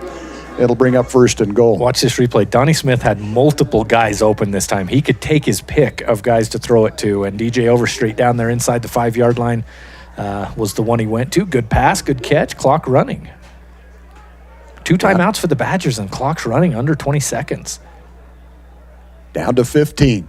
Donnie looks to the end zone again, and Reggie Frischnick has yet another Snow College touchdown on a 5-yard touchdown pass. 3 touchdowns now for Reggie Frischnick. 14 on the year for that kid to lead the nation. I guess they're thinking, what if somebody comes out and they find out that somebody had 12 touchdown catches at Snow? What if they find out that somebody had 13? We better keep getting him the ball. And he's pulling down those catches. They're on the money, and he's coming down with them. Keaton Rosequist with the extra point. The extra point is up, and the extra point is good. With 11.7 seconds remaining, the Badgers now lead it 28-0. We'll be back with the kickoff in 30 seconds. I thought there was only one way to do college. I knew I needed training to set me up for a great career, but I didn't have 4 years. Snow helped me discover that college doesn't have to be about sitting in classes, counting down the hours. They showed me a way to get the edge I needed, and fast. The best part was with their low-cost programs and tuition assistance, I didn't have to go into debt. I was able to earn my certificate and start working right away. Snow College. This is college.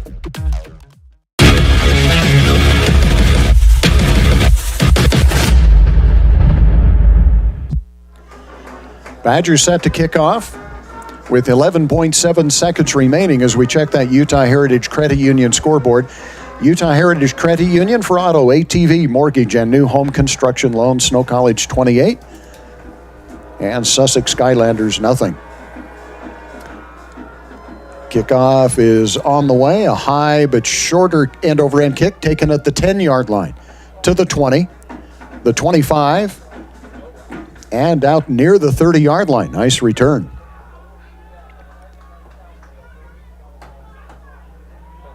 And that'll be very close to the end of the first half here. 4.1 seconds remaining.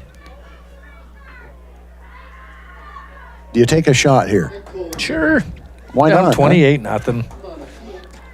It's. Do you have the time to take the shot? Maurice Williams has been under pressure every time he's dropped back tonight. I don't think he's had a clean pocket tonight. He's ran out of it, ran very well, over 50 yards rushing here. We'll see those official stats at halftime, but that's been about the only offense for Sussex here in the first half. Miguel Baldwin, the running back, to his right. Pass is going to be down the sidelines and incomplete on the last play of the first half. one of the slot men for Sussex wasn't even looking when the snap happened. Jet Solomon, big hit there. So that'll end the first half of play. Snow College Badgers 28 and Sussex nothing. We'll be back with the halftime show. Whoa. Oh, yes, we got Coach Zach Erickson. Thanks for reminding me about that. I almost forgot. Coach, nice. You forgot about me, huh? I almost did. And I was even thinking about what I wanted to talk to you about. Are we making sure that somebody doesn't come around later and say, oh, well, I had 12 touchdown receptions. Are we going to keep building that up so we build a buffer there for Reggie? Yeah, actually, that was unintentional. It's just kind of the way it went. We wanted to get the first one, and then I guess a couple more have followed, so we'll take it. Well, and the one was the screen pass, which it was all Reggie that was able to get that one in the end zone. Yeah, we run that play in practice every day. We don't get a chance to run it in games as much, but we got the look we wanted from the defense, and the offensive line came out and got the blocks done, and Reggie was able to find those blocks and get in the end zone. All right, Coach, run me through, first, the keys. Maybe not as clean a game as you wanted. We've had a lot of offsides, a lot of little 5-yard penalties and so forth, more so on Sussex than Snow, but Snow's had a few of those. Run us through this. Go ahead, sorry. Yeah. Those defensive offside penalties are really killing us. We've got to, that's just look down and see that you're onside. And then we've had a couple of bad penalties on offense as well. It took us a couple drives to kind of get going and get into the groove of things, but I think we've done a good job of being able to, we've got a couple turnovers, haven't turned the ball over. We do have that fumble on the field goal that we ran out there that's kind of frustrating. Luckily, we were able to get the turnover and go back and put the ball back in the end zone. So I think overall, pretty good first half. All right. Quickly run us through what you're going to look to do here in the second half. We got to finish. That's the biggest thing. We'll get inside and we'll talk to the guys. Hey, you did 30 minutes of what you were supposed to do. Now you got to finish another 30 minutes and see what happens. All right, Coach, thank you, and we'll talk to you on the postgame show. Hey, I hope you're warm up there in the booth and not getting in the snow. It's not that warm in here. I got to tell you, it's not that warm. We don't have the heater. They keep the heater on the other side of the door. You just tell them to open the door. You'll be all right. All right. Thanks, Gary. Coach. All right, we'll be back with more on the halftime show right after this 2-minute timeout. Visits to the dentist cause great anxiety and fear in some people, further jeopardizing oral and overall health. This is Dr. Douglas. We not only deliver optimal dental care, we make you comfortable while we do it. Douglas Dentistry's patients love listening to music or watching a movie during treatment. Some patients prefer nitrous oxide or laughing gas or conscious sedation. Call Douglas Dentistry today, 283-3800. That's 283-3800. Find us on Facebook or click on douglasdentistryephrem.com. My parents know nothing about gaming. I told them we needed Centricom Fiber because it's by far the fastest and most reliable internet speeds. Hey bud, dinner's ready. Time to turn off the game box. Alright, this round's almost over. These days, kids do a lot of their homework online. They talk to their teachers, they receive assignments, and they do research, all from our kitchen table. That's why I chose Centricom Fiber Internet. They have the fastest and most reliable connection, so my kids can stay on top of their schoolwork. Little Caesars of Ephraim and Nephi have expanded to a third location in Gunnison, inside Gunnison Sinclair. Hours Monday to Saturday, 10:30 a.m. to 9 p.m. Come enjoy classics like crazy bread, cheese, pepperoni, and 3-meat treat pizzas. Little Caesars also offers wings, dip, soda, and an awesome family meal deal, including 2 liters of soda, pepperoni or cheese pizza, and a crazy combo for just $9.99. Come enjoy one of the best deals in America. Little Caesars, Ephraim, Nephi, and Gunnison. We are all part of a team. Whether you are the quiet hero or the newest recruit, the steady anchor or the moral support, your team needs you. At Intermountain Health, Sanpete Valley Hospital, we want to be part of your team. Partner with us on your health and continue to be a game changer for your teammates.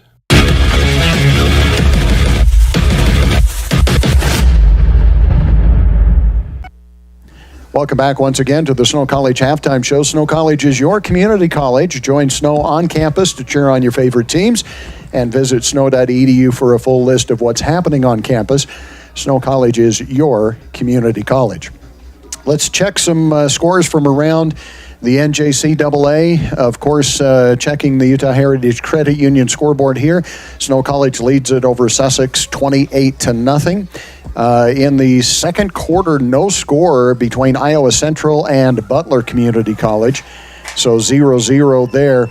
The game of interest looks like the Badgers not going to get any help. Hutchinson handily defeats Garden City Community College 42-17.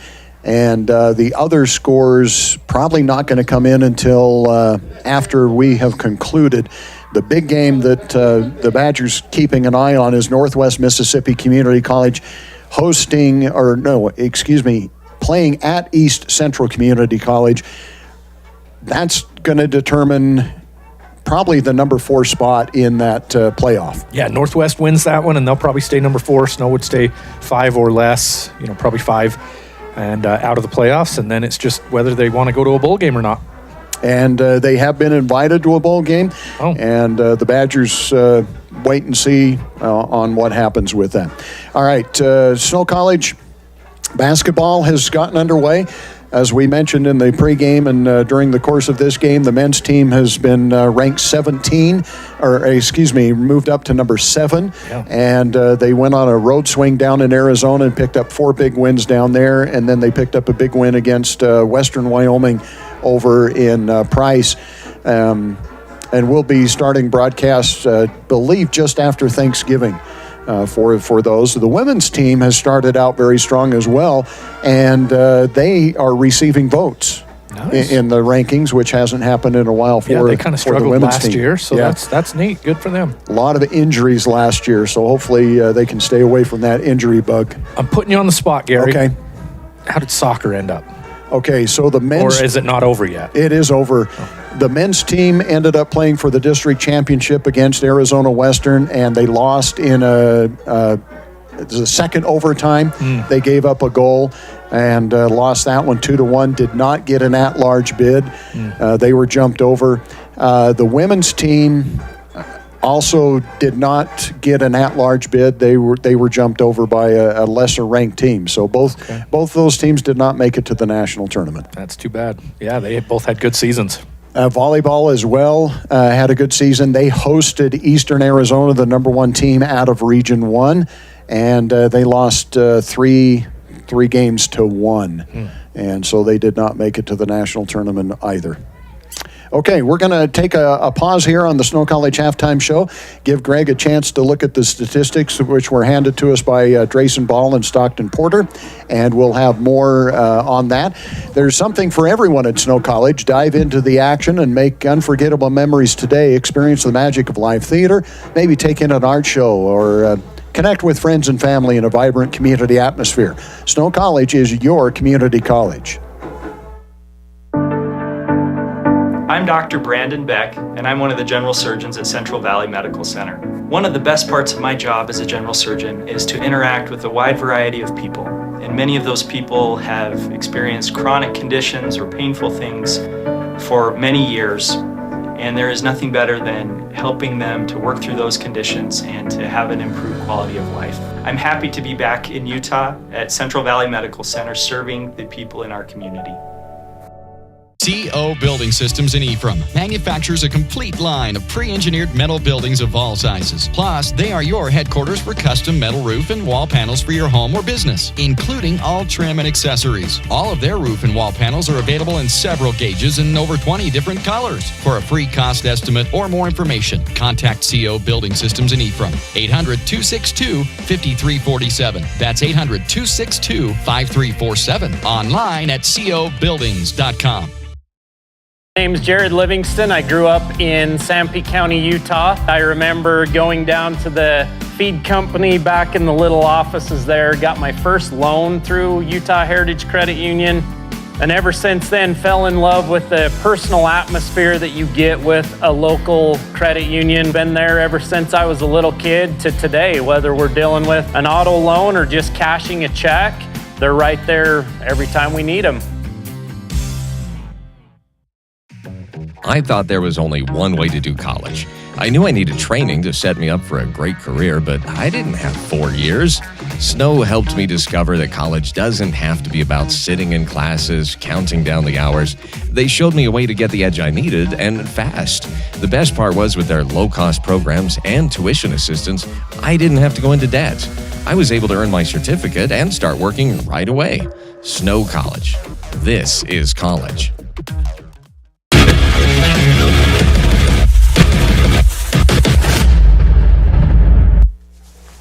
Welcome back to Robert L. Stoddard Field, Terry Foote Stadium, on the campus of Snow College in Ephraim, Utah. Gary Chedester and Greg Sterner with you. Snow College Badgers lead it by a score of 28-0 here at the halftime. Greg, you've had a chance to look at some of the stats. What are some of the stats that jump out at you the most? So Donnie Smith, 9 of 16, 151 yards, 3 touchdowns. What I like is in that second quarter, 5 of 7, 89 yards and 2 touchdowns. I like what he did in that second quarter. Really delivered the ball where he needed to, predominantly to Reggie Frischnick. Reggie Frischnick in that first half had 5 catches for 79 yards and 3 touchdowns. In the first quarter, he only had 1 catch for 5 yards. So 4 catches, 75 yards in that, and 3 touchdowns in that second quarter. So great job by Donnie and Reggie. DJ Overstreet had a catch for 15 yards. Caden Eggett had that big 30-yard catch, and Shannon King 1 catch for 24 yards. AJ Tillman, 49 yards rushing. Matt Wilson with 38 and Drew Patterson with 48. So we talked about it kind of in the pregame and right at the start of this game, kind of that 3-headed monster the Badgers have at running back, and they're all very similar in production. You do have Drew Patterson with the 1 touchdown that separates himself from the other 2, but great job by those guys as well. Defensively for the Badgers, not a ton of tackles individually, and the big reason for that is you've got Maurice Williams for Sussex, 5 of 17 passing the ball. So you got 12 incompletions. Really, they throw the ball a lot more than they run the ball, and so there's not a lot of chances for a lot of tackles for the Badgers. You did have that 1 interception by Titan Saxon for Snow College, 3 tackles for Cam Mamalis to lead the way, along with Antonio Abram with 3 tackles as well for the Badgers. So you've got very even distribution for the Sussex Skylanders as far as passing and rushing. They've rushed for 38 yards, passed for 30 yards. But really, all of the rushing has pretty much come from Maurice Williams. 42 of the 38 yards. Yes. So everybody else is negative. Yes. Gary kind of looked at me funny there, like I was saying that wrong. No. He has 42 of the 38 rushing yards for the team. Yeah. Because of the sacks and the tackles for loss in the backfield, and he's done it. We kind of figured that first big run that he had was kind of a designed, but everything else that he has done has pretty much been forced out of the pocket and decided to turn it upfield. Yeah, and really 4 first downs on the day for Sussex. And I think they had 2 on that very first drive. Yes. So only 2 the rest of the way. So Snow really locked in after that first drive, gave up some big chunk plays on the first drive, but haven't since. And the defense stiffened up when they needed to and were able to keep Sussex without getting any points on the board. One individual stat that I wanted to mention for Sussex is you got Jamil Peterson, number 5, 10 total tackles in the first half. And we've called his name. He's made some big hits too. Yeah. So that's something interesting. 10 tackles. You end the game with 20 tackles. That's something for sure. That's a lot of work. Even in a going up against the number 5 ranked team in the country, Sussex, and a program that's just starting up, just getting going. Kind of expected a big, a game like this, but to have 10 tackles, you got to be proud of yourself. I agree with you. So we'll try to keep you up to date on some of the scores. The Hutchinson game is a final 42-17 over Garden City. And the other game of note that's going to have the biggest impact with Snow College doesn't get started for another little while here. So we're not obviously going to be able to give you a final, but we'll hopefully be able to give you some updates. That's for the Mississippi Championship, the championship of that Mississippi Conference down there. Northwest Mississippi Community College playing at East Central Community College. And that isn't just a regular season game, right? Like right. the 2 best teams play each other on the last week Is that That's how they correct. do that? Okay, Yeah. that's kind of And interesting. and they've already played once, and East Mississippi, I think, ended up losing by less than a touchdown. It was less than a one-score So they win. could pull that upset, and then what'll happen with the votes? Do we got time here? Yeah, there's been some funniness with voting in these NJCAAs in the past, hasn't there? Yes. And with some of these conferences that are kind of protecting their conference, which you expect, I guess. And I don't know definitely as much as you know about this, Gary, but so what'll happen? Will a team maybe pass Snow that was below Snow? Very possible. I mean, anyway, yeah. Very, very possible. In fact, if you look at this, Northwest of Mississippi, if they win, they're going to stay at number 4. Yeah. If they lose, there's the possibility that Navarro jumps Snow College and moves into that number 4 spot. It's possible Snow College moves into that number 4 spot. I think we're safe to say that probably a Mississippi school will not move into there other than Northwest Mississippi if they win and stay there. Yeah, okay. And Navarro, remind me, they're in the Texas League, correct? Correct, yeah. Okay. And they have basically the same loss as Snow College. They're only 9 points behind Snow College in the voting. And they have 2 losses as well. They do. Yeah, okay. But they only have 6 wins. Interesting. A little bit less, don't play as many games. That's interesting, huh? All right, so we're going to take another time out here on the Snow College Halftime Show. Visit Snow College and take in some of the events that are happening on campus, whether it be a theater production, music, or athletic games that are coming up. Snow College will be having some games right after Thanksgiving on the Friday and Saturday after Thanksgiving. The women will be playing 2 games on Friday, Saturday. The men will play 1 game. And we invite you to come on campus for that. Visit snow.edu for a full list of what's happening on campus. Snow College is your community college. Visits to the dentist cause great anxiety and fear in some people, further jeopardizing oral and overall health. This is Dr. Douglas. We not only deliver optimal dental care, we make you comfortable while we do it. Douglas Dentistry's patients love listening to music or watching a movie during treatment. Some patients prefer nitrous oxide or laughing gas or conscious sedation. Call Douglas Dentistry today, 283-3800. That's 283-3800. Find us on Facebook or click on douglasdentistryephrem.com. San Pete Steel in Moroni was founded in 1994 and is one of the major steel construction companies in the Intermountain West, specializing in structural steel fabrication and erection. San Pete Steel's impressive portfolio includes the Hale Theater in Sandy and structures on the campuses of the University of Utah, BYU, and UVU. San Pete Steel in Moroni, where their motto is done right and on time, at 685 East Main in Moroni. Call 800-261-1026, 800-261-1026, or sanpetesteel.com. In the fast-paced world we live in, every second counts. Whether it's staying productive in your home office or enjoying entertainment with no buffering. With CentraWave from Centracom, experience ultra-fast, next-generation, reliable internet that keeps your whole family connected. CentraWave by Centracom. Fast, reliable, everywhere. Get connected today. Visit www.centracom.com/CentraWave or call 1-800-427-8449. In the days of the mountain men, Cache Valley, Utah became a central gathering place for trappers and explorers. They named it Cache because it was there they would store their goods and come together to trade and connect. This spirit of community continues today at Cache Valley Bank with locations and services throughout Utah, including 3 branches right here in San Pete County. They're Central Utah's financial outfitter. No matter your mountain, they want to see you reach the top. Cache Valley and Central Utah are rooted in grand expeditions. Let's keep that heritage alive together. Discover Cache Valley Bank. Mountains await. Member FDIC, Equal Housing Lender.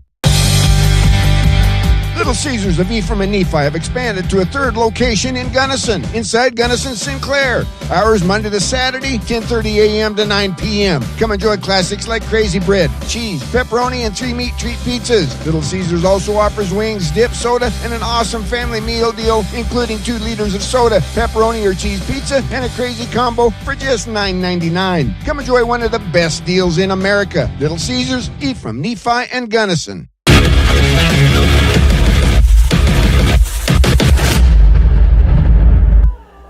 Welcome back once again. There's a shot of the skyline, and you can see the clouds moving down even further, and hopefully some snow falling up on the mountains here east of Ephraim, Utah.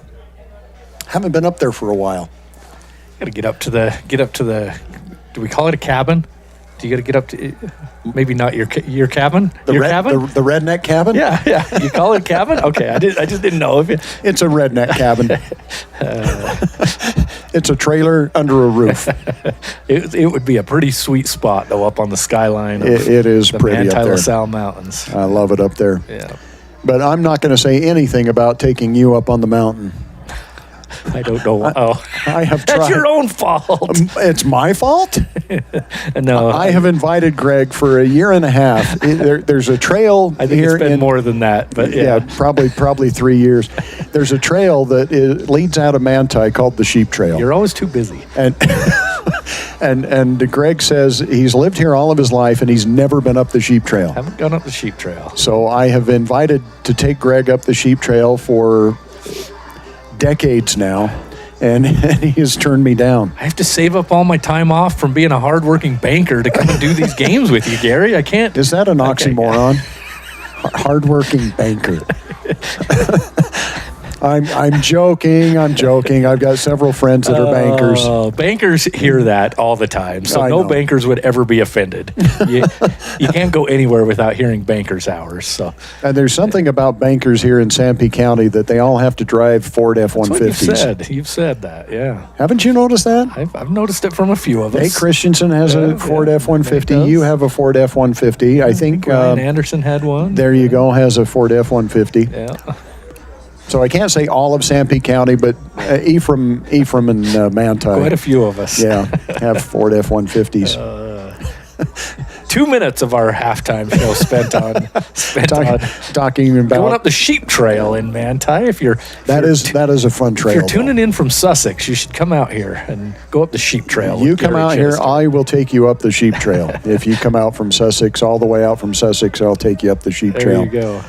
It's kind of deteriorated over the last few years. I don't think as many people have been going up that trail, but I still love it. It's still one of my favorites. There you go. 2 spots on the Sheep Trail that we take you up there that are in the top 5 for my favorite spots on the entire skyline. I've seen your pictures. Yeah, they're beautiful.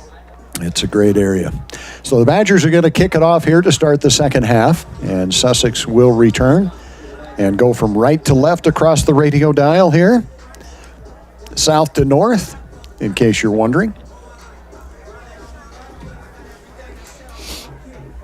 And we'll wrap things up here on the Snow College Halftime Show. Experience the magic of live theater, take in an art show, maybe connect with friends and family in a vibrant community atmosphere. Visit snow.edu for a full list of what's happening on campus.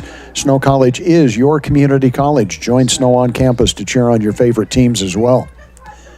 Getting close to broadcasting basketball, which will be starting shortly. I think our first men's basketball game on KMTI will be November 30th, which is the Saturday after Thanksgiving, I believe.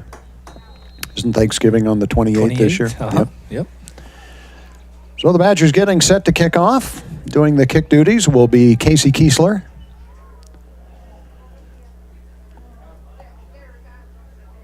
And this is going to be an end-over-end kick that's going to carry all the way back to the 5-yard line, return to the 10, to the 15, to the 20, breaking a tackle, getting to the sidelines and out over the 25-yard line on the return.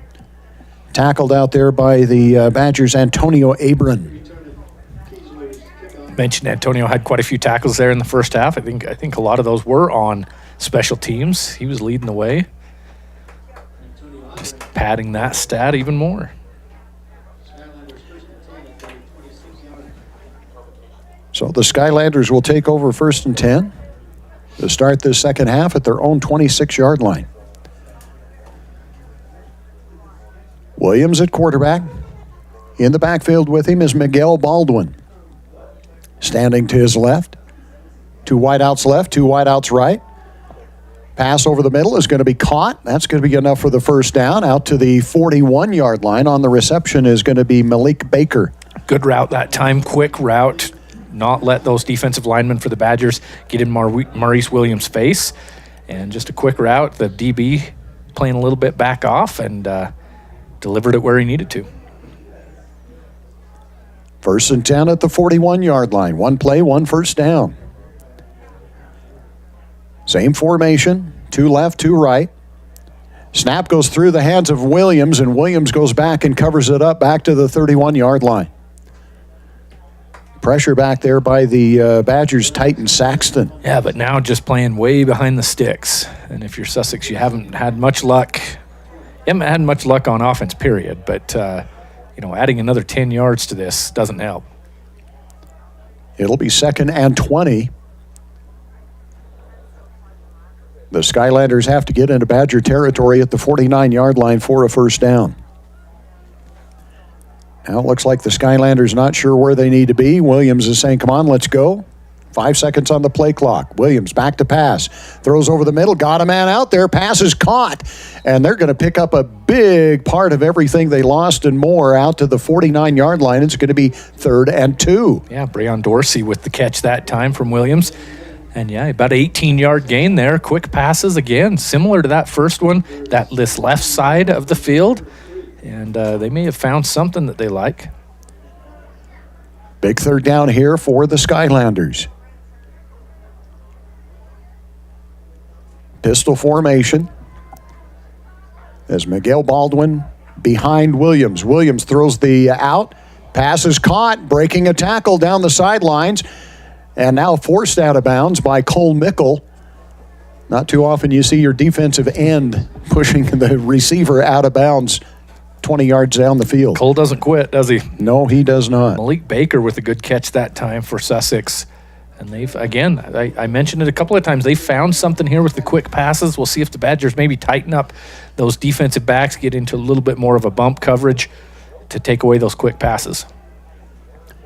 Baldwin again behind Williams. On 1st and 10 at the Badger 32-yard line. Play action. Slant pass. Tipped away. That pass was thrown behind the intended receiver. Who was that got a hand on it? Irvin Lewis. Okay, thank you. Lewis got a hand on it. But again, if Williams leads his receiver a little bit there, that's a lot better easier chance to get completed. Receiver had just a tiny bit of separation there. If that would have been in front of him, like you said, Gary, that probably would have been a completed pass. Good heads-up play by Hervin Lewis, though, to stick a hand in there and knock it away. It'll bring up 2nd and 10. Play action. Williams is going to try to run for a gain, and he's going to be stopped short. Antonio Abram again on the tackle. Yeah, and that time they've been going with those quick passes, and that was a bad snap from the center, and it just got Maurice Williams a little bit off of his routine and didn't allow him to deliver that quick pass to the outside and just had to tuck it and run and lose a few yards.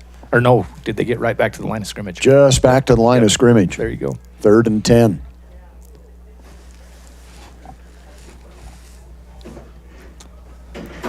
So 3rd and 10. And Maurice Williams with a single setback in the backfield with him. All 3 wideouts split wide to the right. Williams back to pass under pressure. Just heaves it down the side or down the middle of the field. Touchdown, Sussex. Wow, where was that in the first half? Malik Baker on the reception. And that's going to be a 32-yard touchdown pass. Yeah, that just excellent passing game here in this first drive for Sussex. Going to have to watch and see what the Badgers do to maybe combat that there on this next defensive drive for them to see if they weren't getting to the quarterback as quick as they were in the first half, and he was able to deliver the ball on some quick routes. Just not standing back there holding the ball, getting the ball out there quick, and his receivers doing their work. I'm surprised he was able to get that as far downfield as he did because he had a lot of pressure in his face. The extra point looked like it might have been partially touched, but it gets through. It's good. That makes it 28-7 as Sussex scores on their very first possession of the second half. We'll be back with the kickoff in 30 seconds. At MTCC, we're more than just internet people. We're the connecting your life people. For the past 115 years and counting, MTCC has been the local industry leader in connecting people and businesses by providing professional service with the best options in technology. If you need phone, TV, or internet service for your home or business, come see the experts at MTCC. Call or text us today at 435-835-2929. MTCC, connecting your life since 1907.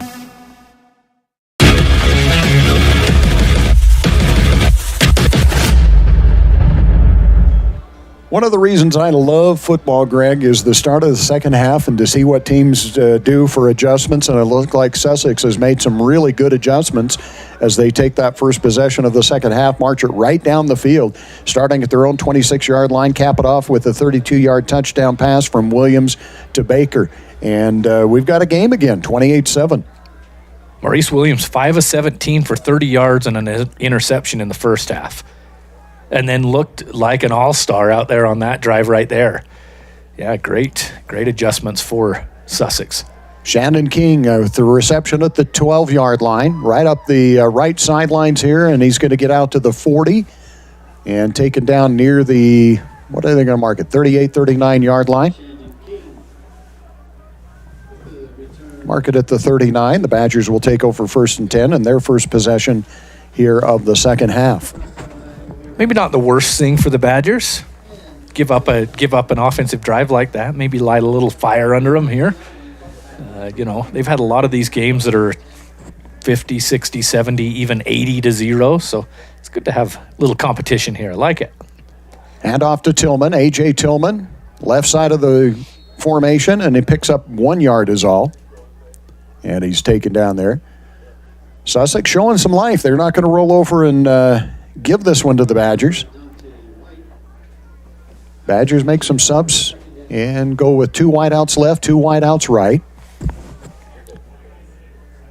Donnie Smith on 2nd and 9. Sussex showing blitz. Now the Badgers look to the sidelines. I think that's DeGiusti who is showing blitz from his middle linebacker position. He does come. Donnie back to pass, going to throw the quick out. DJ Overstreet makes the catch. Had close to the first down, but his momentum was going away from the first down marker. He ends up picking up about 7.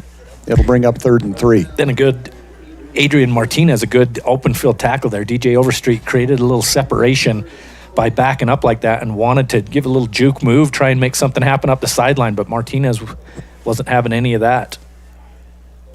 3rd down and a long 3. Handoff goes straight ahead for the Badgers. A.J. Tillman breaks a tackle, still on his feet. Down the sidelines, finally taken out of bounds.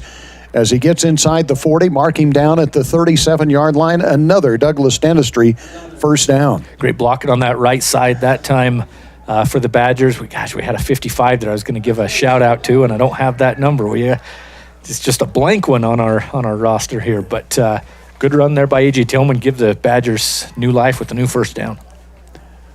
Badgers go back to that full backfield with 2 running backs, Drew Patterson and A.J. Tillman. 2 wide out, split wide to the left. Eggett, the tight end, on the right side of the formation. Low snap. Donnie back to pass. He's got a man, Eggett, downfield. Eggett makes the catch. Touchdown, Caden Eggett from 37 yards out. What great touch by Donnie Smith on that one that time. He threw Eggett open that time. Eggett had a little bit of a head start on the defensive back this time, but the defensive back was in pretty good position, and Donnie put it right where he needed to, over the top. Look at that one. A big tight end running away from a defensive back right there, Caden Eggett. Badgers answer the touchdown by the Skylanders, and now the extra point coming up from Keaton Rosequist.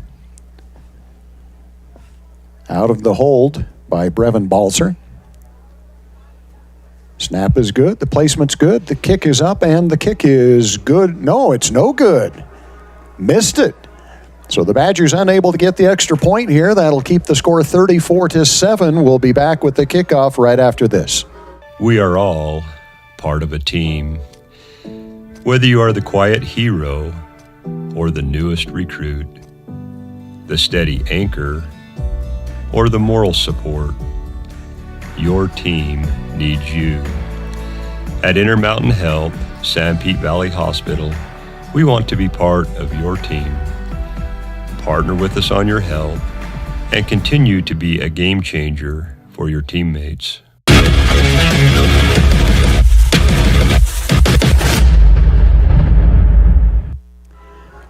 Welcome back to Snow College. Gary Chedester and Greg Sterner with you. Snow College Badgers answer the opening second half touchdown by the Skylanders of a touchdown of their own, a 37-yard touchdown pass, Donnie Smith to Caden Eggett. The extra point is no good.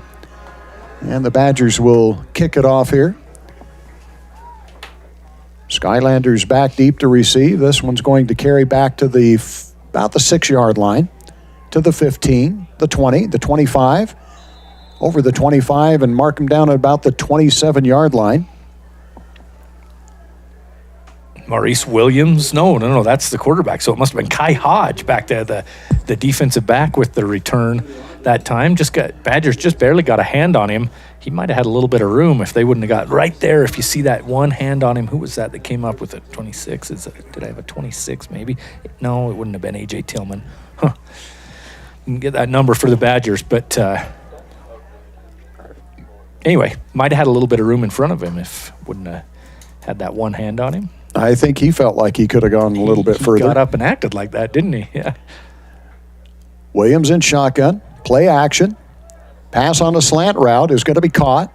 Nice move, still on his feet to the 45, 46 to midfield. And out of bounds on the reception that time is Malik Baker once again. Again, multiple catches there. Is that number 6 or is that number 8? Trying to see that number. I think that's 6. It almost rolls together. Yeah, Malik Baker had the touchdown catch on that last drive, and he's had multiple catches here in the second half. He's a player for Sussex, isn't he? He is.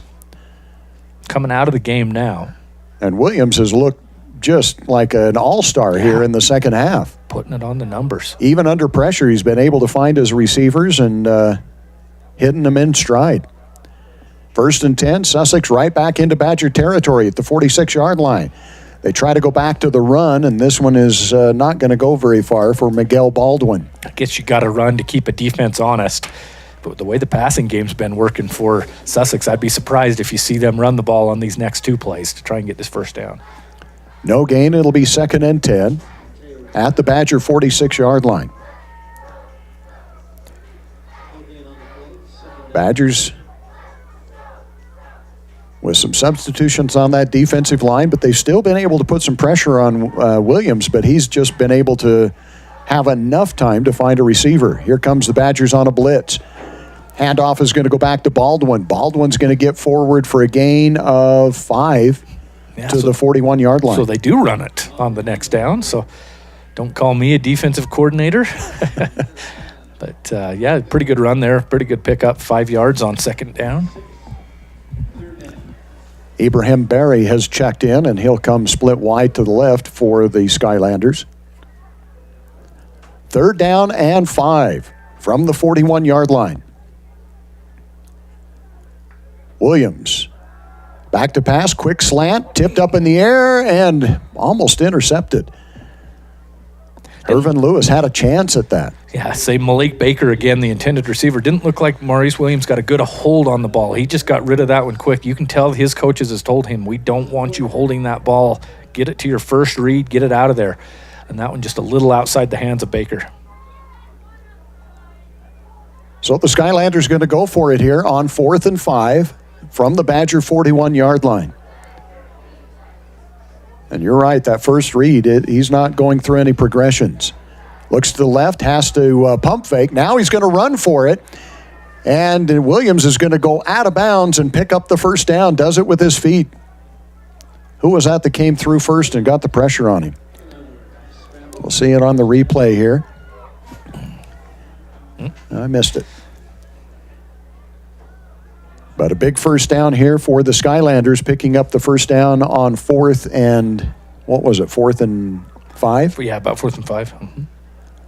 So the ball at the 24-yard line. Williams the quarterback with Miguel Baldwin in the backfield with him. Play action, pass out on the flats, getting away from the first tackle and picking up what could be another first down here. On the catch is going to be Malik Baker once again. Again, where was he in the first half? I don't know. He didn't have a catch in the first half, but he has shown up here in the second half, that's for sure. That's a great move on the outside. That's a tough throw, clear across the field by Williams, and then Baker makes one guy miss and gets down the field. 2 very very successful drives for Sussex here to start this second half. Skylanders get the first down inside the 15 at the 14. Snap is almost too wide. Handoff goes to Baldwin, and Baldwin is going to be wrapped up. Flag on the play. It's usually where you might see a holding in there. Except it came from the outside. It came from the sideline judge. Face mask, maybe? Yeah. Here comes the call. Personal foul, face mask. You called it. That's going to be another penalty first down. So already here in the second half, the Skylanders have doubled their first down output from the first half. Yeah, wow. So first and goal now from the 7-yard line for the Skylanders. One wide out to the left, one wide out to the right. They had 68 yards in the first half. They've probably tripled that now. Back to pass, passing into the corner of the end zone. That's going to be a touchdown. No, he must have been out of bounds. Yeah, intended receiver that time, Makai Acey. We've called his name quite a few times. Yes. Just barely must have had a foot out of bounds. Irvin Lewis on the coverage for the Badgers. So it'll bring up second and goal. Nice pass, nice catch. Just unable to keep the feet in bounds. Baker, the wideout, comes to the left. Watch out for him. Or not Baker, Baldwin, excuse me. No, it is Baker. Baldwin's the running back. Pass to Baker is tipped out and incomplete. Cam Mamalis out on the outside. On the coverage, there. Yeah, great coverage by Mamalis to knock that one away. Baker, we've sung his praises here these last few plays, and Mamalis, good defensive play. That ball's up, anybody's ball up there. Good throw by Williams.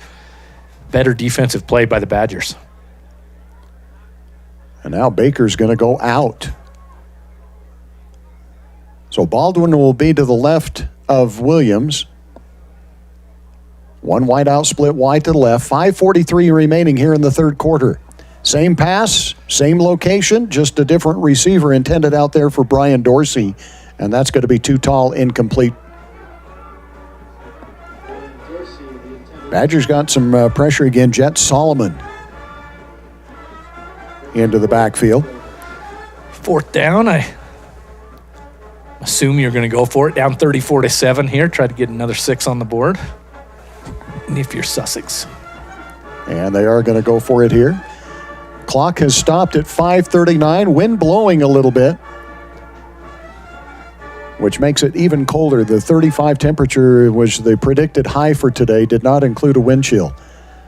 Williams under some pressure. Has some room to run. Going to try to get to the corner of the end zone. Open field tackle. Nice job by the Badgers to force the turnover on downs. It looked like he had some room to run, but the Badgers did converge really well. Exactly right. Yep, Court Moon over there from his linebacker position. You see Williams. You see what's going through his mind right now. You see that green grass, and then Court Moon just does a good job to break that down, make an open field tackle against the athletic quarterback Maurice Williams, and bring him down, give the ball back to his offense at the 4-yard line. Giving credit to Matyra Brown as well on the outside. So the Badgers will start with their backs at the wall here. The Badgers come out with, I was going to say empty backfield, but Drew Patterson is in there. He'll be to the right of Donnie Smith. Got 3 wideouts to the right, single wideout to the left. Donnie rolls the pocket, throws to Shandon King. King trying to make a move, and he gets to the 10, so a gain of 6. Just getting it outside, get out of the shadow of your own end zone there behind you. About a 6-yard gain there on first down out to the, showed about between the 10 and 11.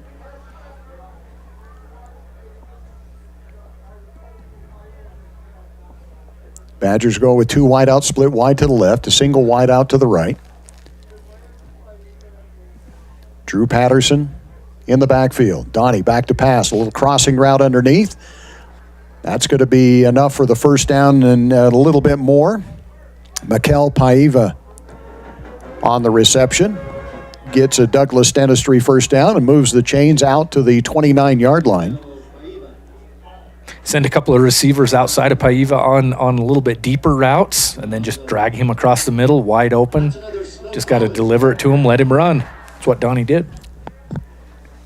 Clock continues to run, 4.5 minutes to go. Another free play. Offsides is going to be the call. Trying to go on that far sidelines out there to Brevin Balser and out of bounds, but 5-yard penalty is going to give the Badgers 1st and 5. Geez, that has to be 5 offside penalties on Sussex at least. They've had so many of those offside penalties where it gives a free play to the Badgers. Yeah, just trying to anticipate that snap count. Yeah. Coming up wrong.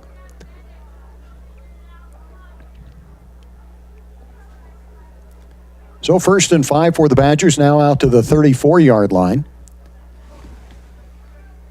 Badgers lead it as we check that Utah Heritage Credit Union scoreboard. Snow College 34, Sussex 7. Handoff to Patterson. Patterson gains 2. Out over the 35 to the 36.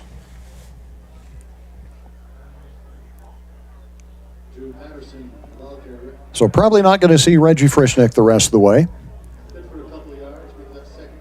Eggett will check in at the tight end position for the Badgers.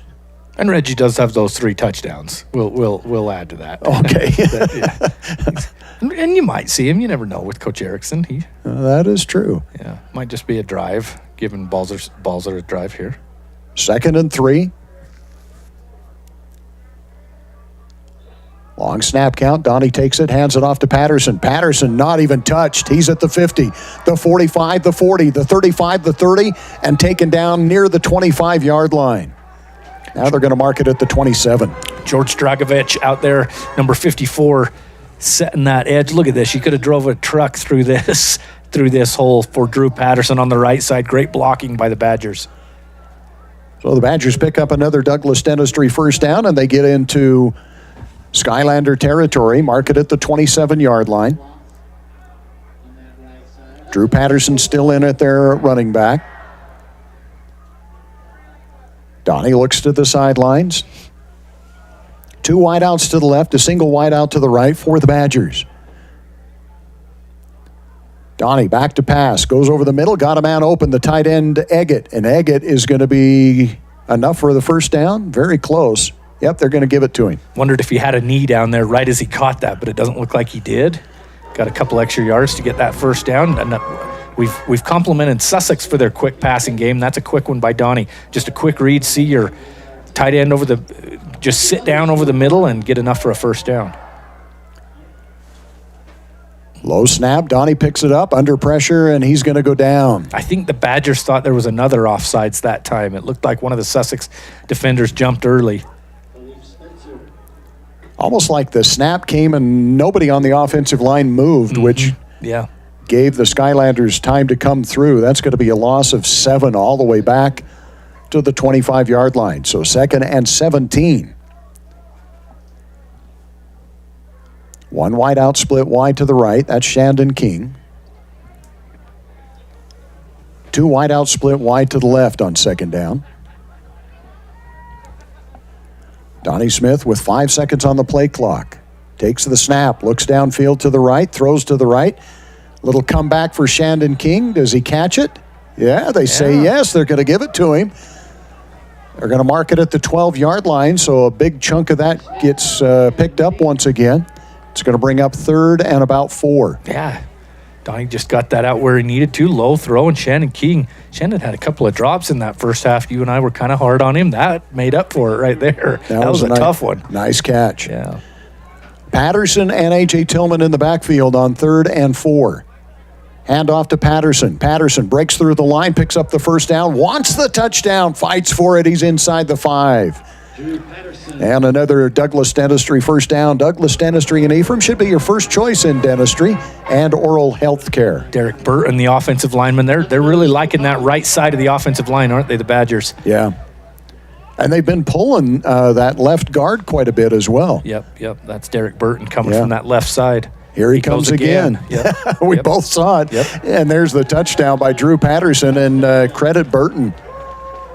At least I'm going to credit Burton on that. Yeah. Coming from that left guard.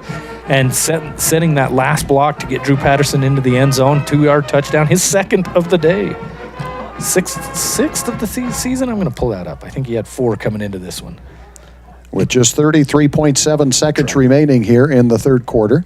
Yeah, so 6 on the season for Drew Patterson now on the ground. And credit Derek Burton pulling from that left guard position and creating a hole for Drew Patterson. Snap is good, the placement is good, and the kick is good, so I don't think that's Rosequist on this one, though. It's Ethan Mann with the extra point. So Ethan Mann gets the extra point. The Badgers lead it by a score of 41-7. We'll be back with the kickoff in 30 seconds. I thought there was only one way to do college. I knew I needed training to set me up for a great career, but I didn't have 4 years. Snow helped me discover that college doesn't have to be about sitting in classes, counting down the hours. They showed me a way to get the edge I needed, and fast. The best part was with their low-cost programs and tuition assistance, I didn't have to go into debt. I was able to earn my certificate and start working right away. Snow College. This is college.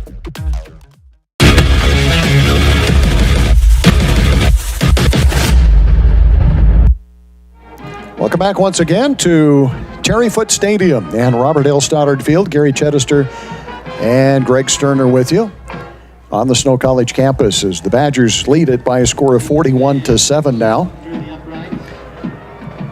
And the kickoff coming up. Ethan Mann to kick it off. And this is going to be a low bouncing kick, going to be fielded by one of the up men at the 29-yard line.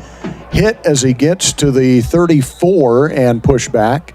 And that was Rosequist that came in and kicked. So they're kind of changing. You got Casey Kiesler that does some. You're right. Then Rosequist is usually the one that does the PAT. And I wonder if Coach Erickson said you missed one and we're going to switch you out and give somebody else. Or maybe his leg's tired. And and then he comes in and kicks off. I don't know. Anyway, he's like 60-62 on the year or some crazy. That's pretty good. Yeah, just maybe giving other guys a shot as well. So the Skylanders take over 1st and 10 at their own 33-yard line. They've been able to move the ball here in this second half. This is their third possession, and they've gotten into Badger territory and inside the red zone twice. Handoff is going to go to Baldwin. Baldwin hit in the backfield, wanted to reverse field, but happens to go down, and it's going to be a loss of about 5, maybe 4, just 4. A reminder coming up, we'll have the Little Caesars Player of the Game. Little Caesars makes their dough fresh in-house every day, and they use 100% mozzarella and Munster cheeses. And a reminder, we'll also have the Sandbeach Steel Man of the Game as the third quarter comes to an end. Sandbeach Steel, done right and on time, supporting Snow College's tradition of excellence. We'll be back with the fourth and final quarter right after this 60-second timeout.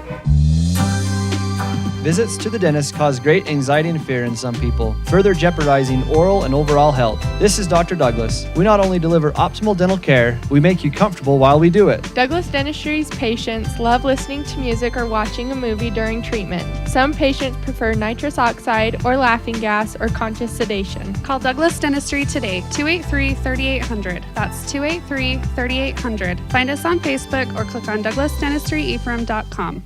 My parents know nothing about gaming. I told them we needed Centricom Fiber because it's by far the fastest and most reliable internet speeds. Hey bud, dinner's ready. Time to turn off the game box. Alright, this round's almost over. These days, kids do a lot of their homework online. They talk to their teachers, they receive assignments, and they do research, all from our kitchen table. That's why I chose Centricom Fiber Internet. They have the fastest and most reliable connection, so my kids can stay on top of their schoolwork.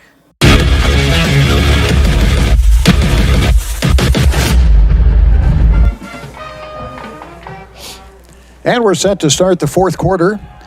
Sussex Skylanders with the ball, 2nd down and 14 from their own 28-yard line. Williams back to pass, going to go deep over the middle, got a man back there. It's going to be caught by Baker. Baker sheds a tackler. Baker still on his feet, weaving his way. He's going to make it all the way into the end zone. Baker on the touchdown pass, 61 yards. Wow. 71 yards, excuse me. Boy, you had one of those Badgers break. Hayden Mongalai coming through the line and just about laid a hit on Maurice Williams. Look, he comes in there, bowls over a couple defenders, and Maurice Williams stands in there, throws it into triple coverage. A couple of Badgers take themselves out, and Baker working his way down the field into the Badger end zone. What a play by Sussex. And you do have a Badger down right now. That's number 35 out there. That's Dylan May. I think Dylan was in on that. It was, yeah. Yeah, just injured probably by his own player there. Yeah. So we'll take this opportunity for a Central Valley Medical Center timeout. From orthopedics to pediatrics, you can trust CVMC. We'll be back after this. Little Caesars of Ephraim and Nephi have expanded to a third location in Gunnison, inside Gunnison Sinclair. Hours Monday to Saturday, 10:30 a.m. to 9 p.m. Come enjoy classics like crazy bread, cheese, pepperoni, and 3 meat treat pizzas. Little Caesars also offers wings, dip, soda, and an awesome family meal deal, including 2 liters of soda, pepperoni or cheese pizza, and a crazy combo for just $9.99. Come enjoy one of the best deals in America. Little Caesars, Ephraim, Nephi, and Gunnison. Welcome back, and we've got a penalty on the Badgers on the kick. I think the extra point was good, however. So they'll decline the penalty, and the PAT is good. That makes it 14-41. We have a palindrome at Badger Stadium. We'll be back with the kickoff in 30 seconds. In the days of the Mountain Men, Cache Valley, Utah became a central gathering place for trappers and explorers. They named it Cache because it was there they would store their goods and come together to trade and connect. This spirit of community continues today at Cache Valley Bank with locations and services throughout Utah, including 3 branches right here in San Pete County. They're Central Utah's financial outfitter. No matter your mountain, they want to see you reach the top. Cache Valley and Central Utah are rooted in grand expeditions. Let's keep that heritage alive together. Discover Cache Valley Bank. Mountains await. Member FDIC, Equal Housing Lender.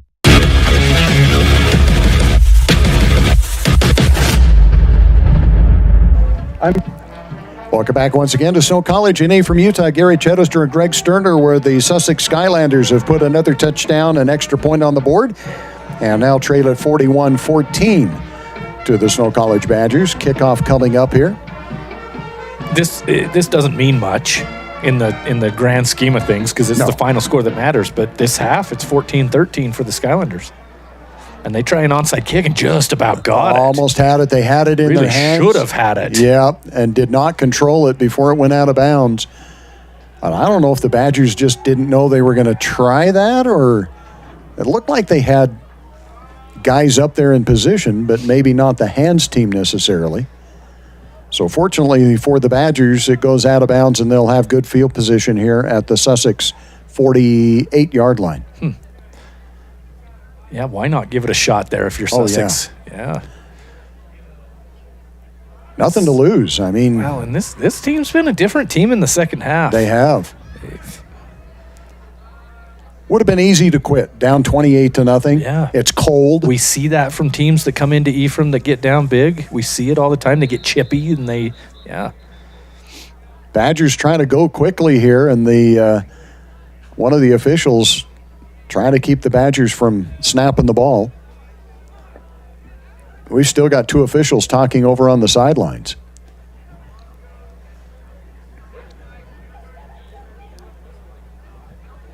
And now they're going to drop a flag.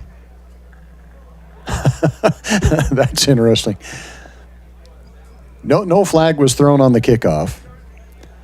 First 3 quarters went by really quickly. Really quickly. So at the start of this quarter is not. Well, you put in an order for food, and you've got to. You taking me to dinner, Gary? Sure, I'll take you to dinner. That's funny. I brought you. You Domino's did bring me pizza. pizza. That's right. Now, what are they going to call here? They've ran over. A couple of the officials have run over to Coach Erickson, trying to explain what they're going to call here.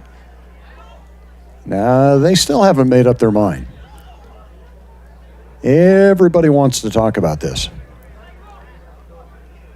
And we haven't seen anything signaled from the official yet. Is it that the kick went out of bounds? I think the penalty there is you get it isn't it at the 35 or where it went out. Right. So obviously you take it where it went out on Sussex side of the field. But the Sussex player touched it before it went out.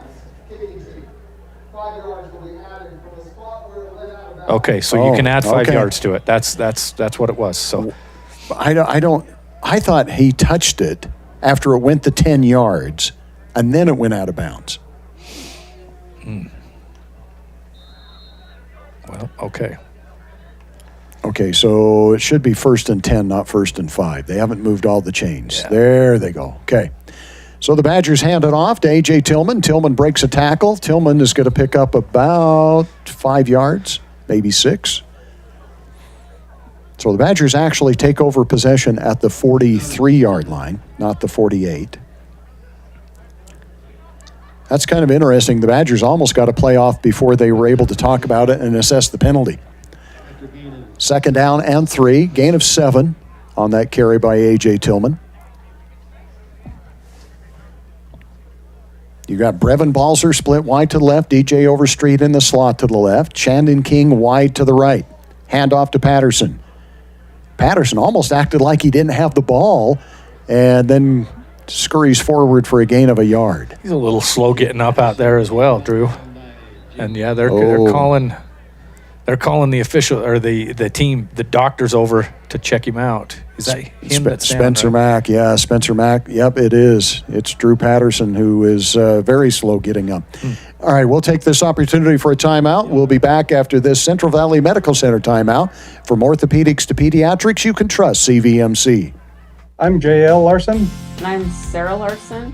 We're the owners and operators of Freedom Ford in Gunnison, Utah. We've been in business now for 38 years. Of those 38 years, we've done business with Utah Heritage Credit Union for over 20 of them.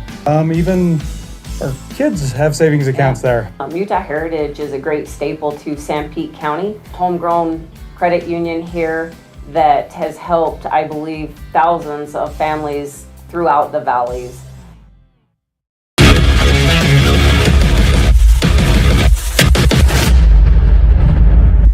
Drew Patterson able to get off the field under his own momentum. And the Badgers have it 3rd and short. 3rd and 2, full backfield. Handoff is going to go to A.J. Tillman. Tillman gets to the outside, turns the corner, and gets the first down. Another Douglas Dentistry first down. I don't know, did you notice when the trainers went out, Spencer Mack and one of his assistants, Allie Dorman there, did you notice she had a knee brace on? That was from that hit last week, It wasn't is, it? yeah. She took it on the sideline hard, yeah, and sprained or partial torn MCL. How many broadcast teams gives you an update on the injury status of the doctor's team? Not many, Gary. Not many. That's why people tune in to Gary Chittister, the voice of the Badgers. We go above and beyond. That's right. 1st and 10 for the Badgers. 3 wideouts left. 1 wide out right. Donnie, delayed draw, and great defensive play that time. We got to get you the number here. That is Robert Garrett, the defensive end. He came through, got pressure, and then made the tackle on A.J. Tillman. Just kind of an old-fashioned drop play right there for the Badgers. Just one of those where it looks like a passing play. You drop back into pass protection on your offensive line and then hand it to your running back at the last second. Didn't fool anybody on the Sussex side, though. 2nd down and 13.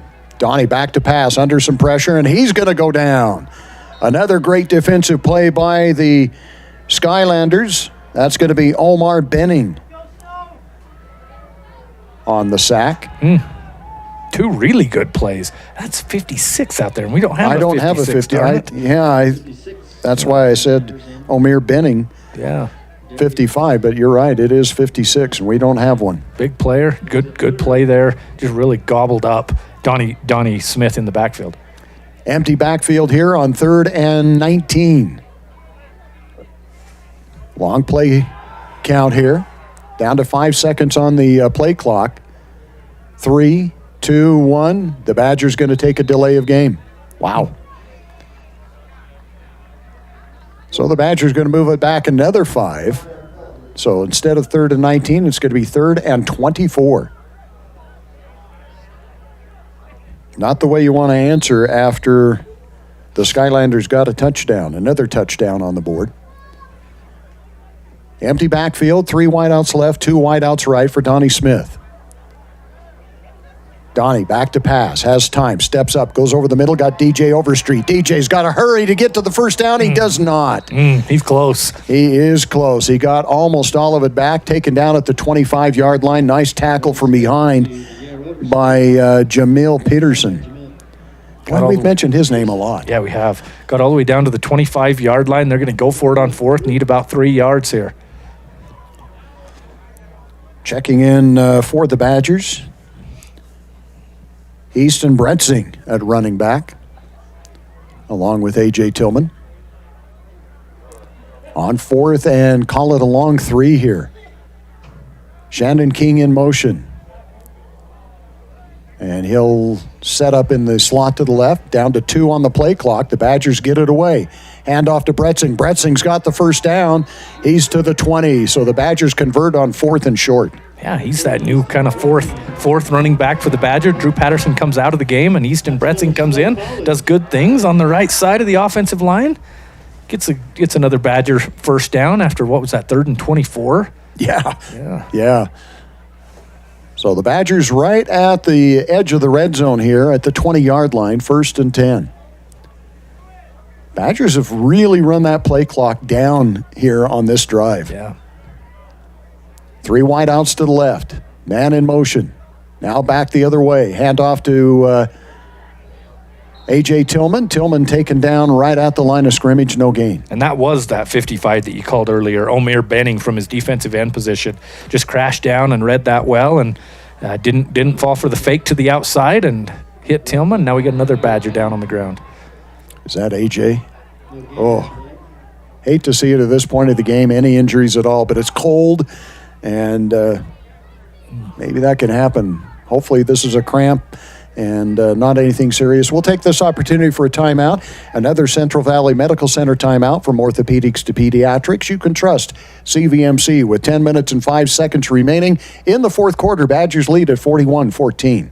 CO Building Systems in Ephraim manufactures a complete line of pre-engineered metal buildings of all sizes. Plus, they are your headquarters for custom metal roof and wall panels for your home or business, including all trim and accessories. All of their roof and wall panels are available in several gauges and over 20 different colors. For a free cost estimate or more information, contact CO Building Systems in Ephraim, 800-262-5347. That's 800-262-5347. Online at cobuildings.com.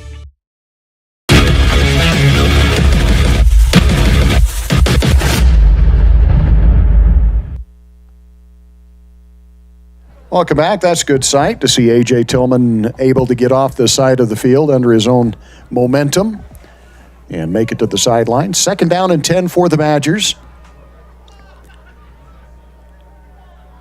Badgers are going to go with 2 wide out, split wide to the left, 1 wide out, wide to the right. Donnie Smith at quarterback. Takes the snap.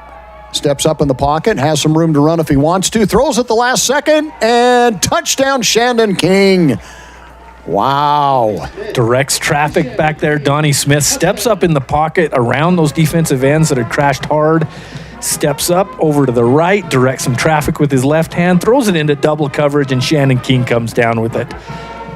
Right behind the line of scrimmage. Great pass, great catch. Good play there by Donnie Smith and Shandon King. So with 9:48 remaining in the fourth quarter, the Badgers answer on the touchdown. Set to do the extra point is Ethan Mann. And Ethan Mann's extra point is up and good. And that'll make it Snow College 48 and Sussex 14. We'll be back with the kickoff in 30 seconds. We are all part of a team. Whether you are the quiet hero or the newest recruit, the steady anchor or the moral support, your team needs you. At Intermountain Health, Sanpete Valley Hospital, we want to be part of your team. Partner with us on your health and continue to be a game changer for your teammates.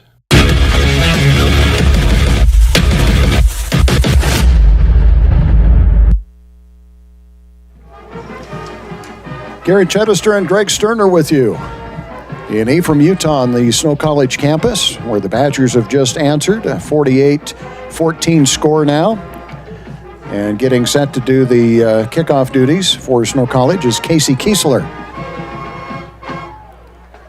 Sussex back deep, standing at about their own 15-yard line. This one's going to carry towards the end zone and into the end zone, so no return. And the Skylanders will take over 1st and 10 at their own 25-yard line. Good things here in this second half for the Skylanders. It scored 2 touchdowns and really had one other drive that got down inside the 10-yard line or so, I think it ended up.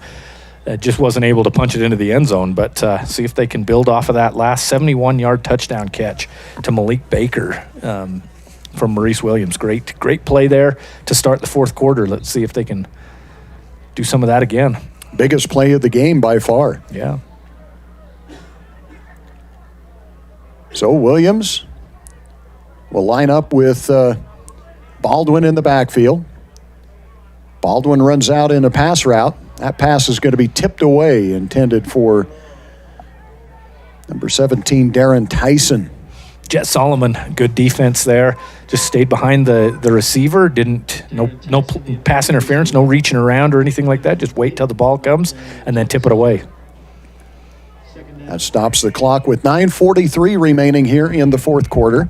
Again, checking that Utah Heritage Credit Union scoreboard. Snow College 48, Sussex 14. The Badgers, no turnovers in the game, just the one turnover on downs. Does that go as an official turnover? I don't think so. Pass is going to be caught on the quick pass out there to Ibrahim Berry. But the Badgers converge and immediately take him down. Caden Miller on the tackle there for the Badgers. You have a Sussex player down on the ground. Okay, so we're going to keep it right here for a second. So I want your opinion. Okay. Is there such a thing as a broadcaster jinx? I know there's two. My good friend Tanner Wilkinson, who I call a lot of high school games with, he got it from Greg Wrubell. Greg Wrubell, if on a BYU broadcast, if his color commentator says anything about a broadcaster jinx, Greg Wrubell will jump down their throat that it doesn't exist. There's no such thing. And Tanner Wilkinson agrees with him. Well, that part doesn't surprise me. I mean, Tanner's as big a BYU fan as and Greg as there Wrubell is, fan, yeah, and a Greg Wrubell fan. No, there's probably not, but it's fun to talk. It is interesting to note how many times it does happen though when we talk about something, because we've talked about how quick this game has gone. No injuries, and now we've had four or five injuries. The game has slowed down completely. Would it have happened had we not said anything? Probably, but it fills some time on a broadcast to talk about it. It gives us something to chit-chat about. All right. Keep the people entertained. You're getting what you pay for here, folks. Thank goodness the broadcasts are free. If you had to pay-per-view for this, it still would be more entertaining than the fight last night, which wasn't pay-per-view, but... Yeah, I heard that was not. Did you watch it? Pretty boring. Of course I did, yeah. Okay. The undercard fights were fun. The female fight was really fun, the other main event, but the Tyson-Jake Paul was not that fun. Badgers jump. Were they drawn offsides? We're going to have a little huddle out here and find out. 3rd and... What would you say? 3rd and 6? Depending on the flag. Could be 3rd and 1. Yeah. Or it could be 3rd and 13. 11. Gary. Oh, 11. Yes, you're not a banker. I am not a banker. Jeez. Were you setting me up for that, Gary? I wish I could say yes. Offsides on the Badgers, 3rd and 1. I got that part right. There you go. So another offsides penalty against the Badgers. I have set you up on some things before, but not that one. That was just a blunder on my own. He's a communications teacher, folks. Yeah, there's a reason why I didn't go into a lot of other. Actually, I was pretty good at math until I got to calculus. Pressure, pass down the sidelines, got a man out there. It's Baker. Baker's going to run away from the defense. Is it as long as the last one? 5 No, yards. this one's going to be 66 yards. It would have been exactly the same with not that penalty You for are the last right. one. Yeah. 66-yard touchdown from Williams to Baker. How many times has Williams thrown off the back foot like this? Watch this replay. He's under intense pressure. He's throwing off his back foot down the field, and Baker's just running past the defensive backs for the Badgers. I don't know. I would love to go back and watch the first half of this game and see why Sussex didn't do the exact same thing that they've been doing this second half. These one-read quick passes from their quarterback has been great. Well, I'm guessing that the personnel is a little bit different out there for the Badgers. I don't know. Yeah, Irvin Lewis has been playing all year. Yeah. Extra point is up. The extra point is good, and that will make it Badgers 48, Sussex 21. We'll be back with the kickoff after this. At CVMC Medical Clinics, our growing team of physicians and advanced providers are shaping what rural healthcare can be. With an array of specialties available in world-class orthopedic medicine, our footprint is always expanding to ensure our personalized approach is reaching as many as possible. Familiar faces and expert knowledge, all of our locations can offer your family full-spectrum care in one place. Available in Nephi, Santaquin, and Fountain Green. CVMC is the place where healthcare is made personal.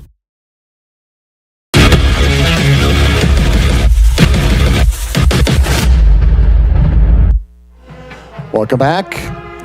Sussex Skylanders get another touchdown on the board. Trail at 48-21. A 66-yard touchdown pass from Williams to Baker. On the heels of a 71-yard touchdown pass, Williams to Baker. First half, they had 30 yards passing.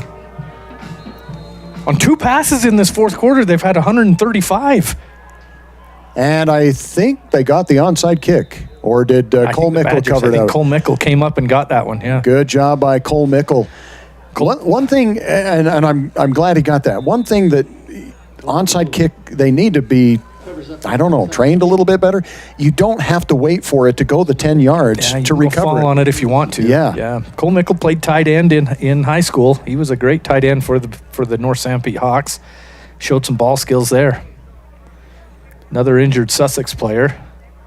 It's not our fault. Badgers will take over 1st and 10 at the Sussex 46-yard line. At the end of the third quarter, Maurice Williams had 152 passing yards for Sussex. He had a 71-yard touchdown pass and a 66-yard touchdown pass here in this fourth quarter. Well, and in the third another quarter, 137 yards on top of that. You're 289? Well, and if you go back to halftime, because he had a 32-yard touchdown pass in the third quarter. Yeah. Right at the beginning of that third quarter. So there's a good chance when we get these stats, he's going to be over 300 yards. I don't know if you have those updated stats there. Well, let me take a look at it here. We'll keep it right here. Yeah. I don't remember the last time the Badgers gave up a 300-yard passer. I have to 293. Look. There you go. Okay. That's a great question. When was the last time? All right. We can open the door, ask Drayson Ball, when was the last time the Badgers gave up a 300-yard passer? I'm going to look here. He may have it on there. He may have it on here.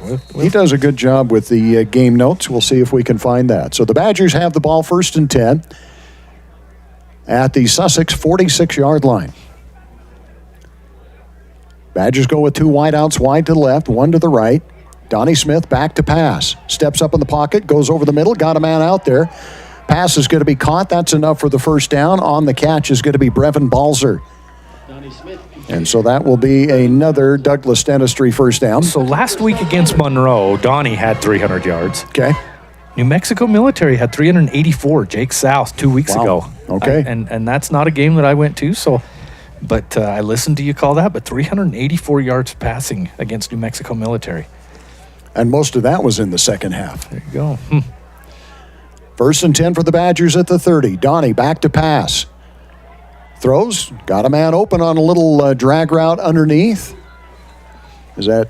Got a flag. Balzer again? Nope, that's A.J. Tillman. A.J. Tillman, yeah. Flag in the backfield. I think you're going to have a holding against the Badgers there. And I think you're right. The Badgers are backing up. So let's check penalties here. Badgers have had 7 penalties for 38 yards. And that'll be another 10 yards, so 8 penalties for 40 yards. 1st and 20, Badgers back to the 40-yard line. 2 wideouts right, 2 wideouts left. Donnie looks to the sidelines. Play clock at 15. Game clock under 8 minutes to go here. 7:56 remaining in the fourth quarter. A.J. Tillman moves from right to left, side of Donnie Smith. Donnie, deep over the middle, got DJ Overstreet. Does he hold on to it? No, he must have bobbled it. Yeah, he kind of went down to the ground funny when he was catching that, and I think that helped disconnect the ball from DJ. I'm sure if you're going to be able to see it on that replay. He's kind of got his back to us, yeah. So it'll be 2nd down and 20. DJ will go to the right side of the formation. The Badgers overload the right side. 3 wideouts to the right. Baltzer, the lone wideout to the left for Snow. Donnie back to pass, throws the drag route again. It's going to be caught. That's going to be enough for the 1st down and more. Inside the 10-yard line on the catch is going to be Mikel Paiva. Good route, good ball from Donnie. Just another one of those quick passes, another underneath route. You called that on that drag route. Double team, or 2 Sussex defenders right there that could have made a stop. And Paiva with a great run after the catch. So Paiva with the big catch and the 1st down. The Badgers now inside the 10-yard line, so 1st and goal from the 8. And we've got a new running back in the backfield for the Badgers. Nope, I'm sorry, I thought we did, but it is going to be A.J. Tillman. From this angle, it looked like 22, which would have been Ty Smith. Hand off to A.J. A.J. breaks a tackle. A.J. gets into the end zone, touchdown. Pretty good answers by the Badgers here a couple of times. You know, good drives by Sussex. Well, not good drives. Good plays by Sussex to get into the end zone. But 2 good drives by the Badgers to answer and get into the 50s. I mean, this is still going to be a 5-touchdown victory, but good life shown by Sussex in the second half, and good answers by the Badgers. I'm going to run out of room on my scoring summary for this fourth quarter, for sure. Yeah. Extra point is on the way, and the extra point is good. Makes it Snow College 55, Sussex 21. We'll be back with the kickoff in 30 seconds. Want to save money on your internet bill? Who doesn't? You now can save big with a new referral program from MTCC. You can now get a $5 monthly credit for each of your friends who sign up for Fiber Fast Internet or MTCC TV for as long as they remain a customer. Get 10 friends and you get a $50 credit every month for as long as they remain a customer. Now that's savings. Visit manta.com/bringafriend or call or text 435-835-2929 for details. Some restrictions apply. MTCC, connecting your life since 1907.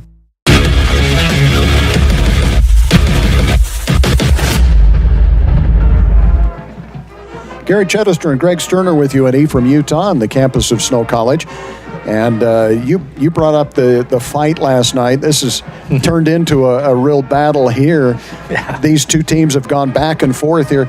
Sussex got their first touchdown with 11:31 remaining in the third quarter. Badgers scored 2 minutes later. Sussex scored at 14:46. The Badgers scored 5 minutes later. Sussex scored at 8:54. The Badgers scored less than a minute and a half later. So both these teams have put points on the board very quickly here in the fourth quarter. You might have to go. Oh, baby. Boy. That might have been the best onside kick you've ever seen there. Oh, man. That is dangerous. So those on the radio, we're watching this and I didn't even describe it. I'm just mesmerized by it. But the kickoff landed at about the 3-yard line. And the return man thought, that's going in the end zone. And it did not until the third or fourth bounce? Yeah. And Badgers were bearing down on that one quick, weren't they? Yep. So Sussex will take over at their own 25-yard line again. On their touchdown drives, they start at their own 26, their own 33, and their own 25. Now, do you drop out of bump and run coverage here, or it looks like the Badgers have gone with 3 safeties over the top? Yeah. 3 high safeties. That's crazy. Williams Pass is going to be still caught. And that's out to the 44-yard line. On the reception is going to be Darren Tyson. Yeah, Darren Tyson, a good-looking. Do they list him at tight end? I'm looking here. He's a big kid. I think he's been list playing him at tight end. Yeah, big kid out there running. Looks like a tight end. Good throw by Maurice Williams to put it on him. Pretty decent. Not awful coverage by the Badgers. Just a better catch and route and pass. You and I have called the games here at Snow College together for a few years now, and there's been a lot of these games where Snow gets up big at halftime, and we talk about it a lot. I haven't seen fight from any team in the second half in any of those games like we've seen this one. Oh, everybody groaned, but Williams just was taken out by his running back. You don't see that very often. Miguel Baldwin just ran right past Williams and took his legs out from under him on the intended pass play. Yeah, if you watch that, they play fake it out to him, just a quick little play fake to the running back, and he runs into the quarterback and knocks him over. Williams able to throw it as he's falling down. And which was dangerous. Yeah, and there was an intended receiver close out there, so it's not going to be a penalty, so it'll just bring up 2nd and 10. But, anyway, these, where it gets 28-35-0 or something at halftime, and it ends up 70-0 or 58-0, this hasn't been it. Williams again under pressure, throws this one away. Dangerous place to throw it away, right in the middle of the field. But that'll bring up 3rd and 10.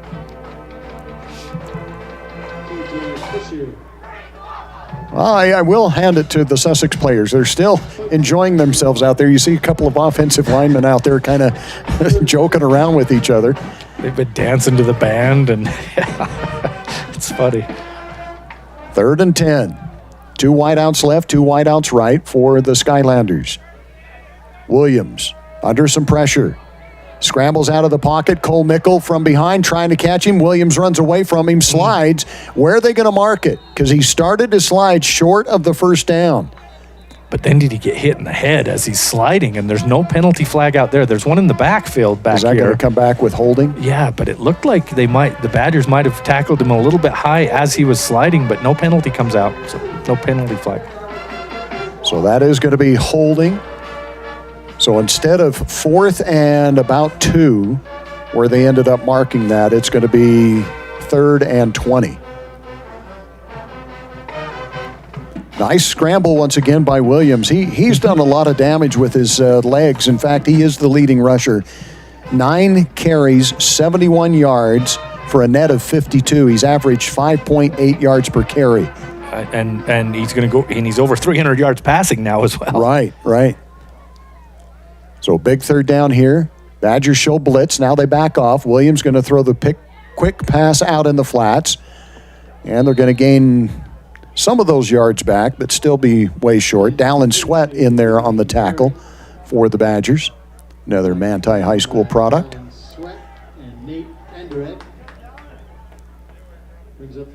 So it's going to be 4th and 13 here. Looks like the Skylanders going to go for it.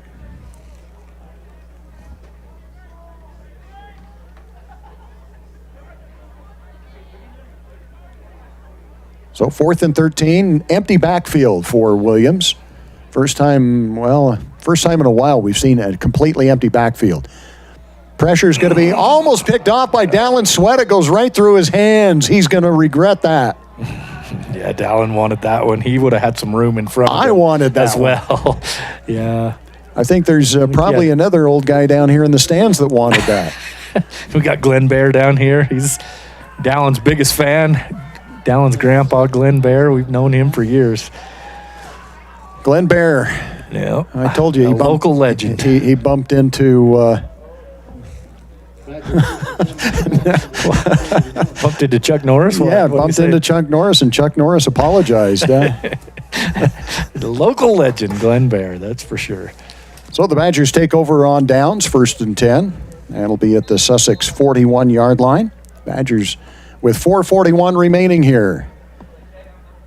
They're going to take some shots or run the clock out. Quick pass is going to be out to DJ Overstreet. DJ gets away from the tackle. He's inside the 30, gets a block downfield.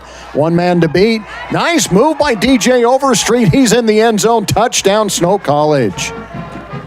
Yeah, that was all on DJ. That's similar to that Reggie Frischnick pass in the first half where it was just a short pass and then the receiver does a lot of things after the catch. Good blocking downfield also from Brevin Balzer. And then DJ just a little fake there about the 5-10 yard line. Stays to the left and gets into the end zone. That's about a game late for what we were. That's right. We were hoping for. That's right. BJ Inman had the touchdown last week, and AJ Tillman had a touchdown last week. We were hoping for DJ Overstreet. Well, the last one was AJ. This one's DJ. So now we need. Oh, okay. Now we need Inman. Extra point is up. Extra point is good. That makes it 62-21. Snow College Badgers with the lead. We'll be back with the kickoff right after this timeout. Sanpete Steel in Moroni was founded in 1994 and is one of the major steel construction companies in the Intermountain West, specializing in structural steel fabrication and erection. Sanpete Steel's impressive portfolio includes the Hale Theater in Sandy and structures on the campuses of the University of Utah, BYU, and UVU. Sanpete Steel in Moroni, where their motto is done right and on time, at 685 East Main in Moroni. Call 800-261-1026, 800-261-1026, or sanpetesteel.com.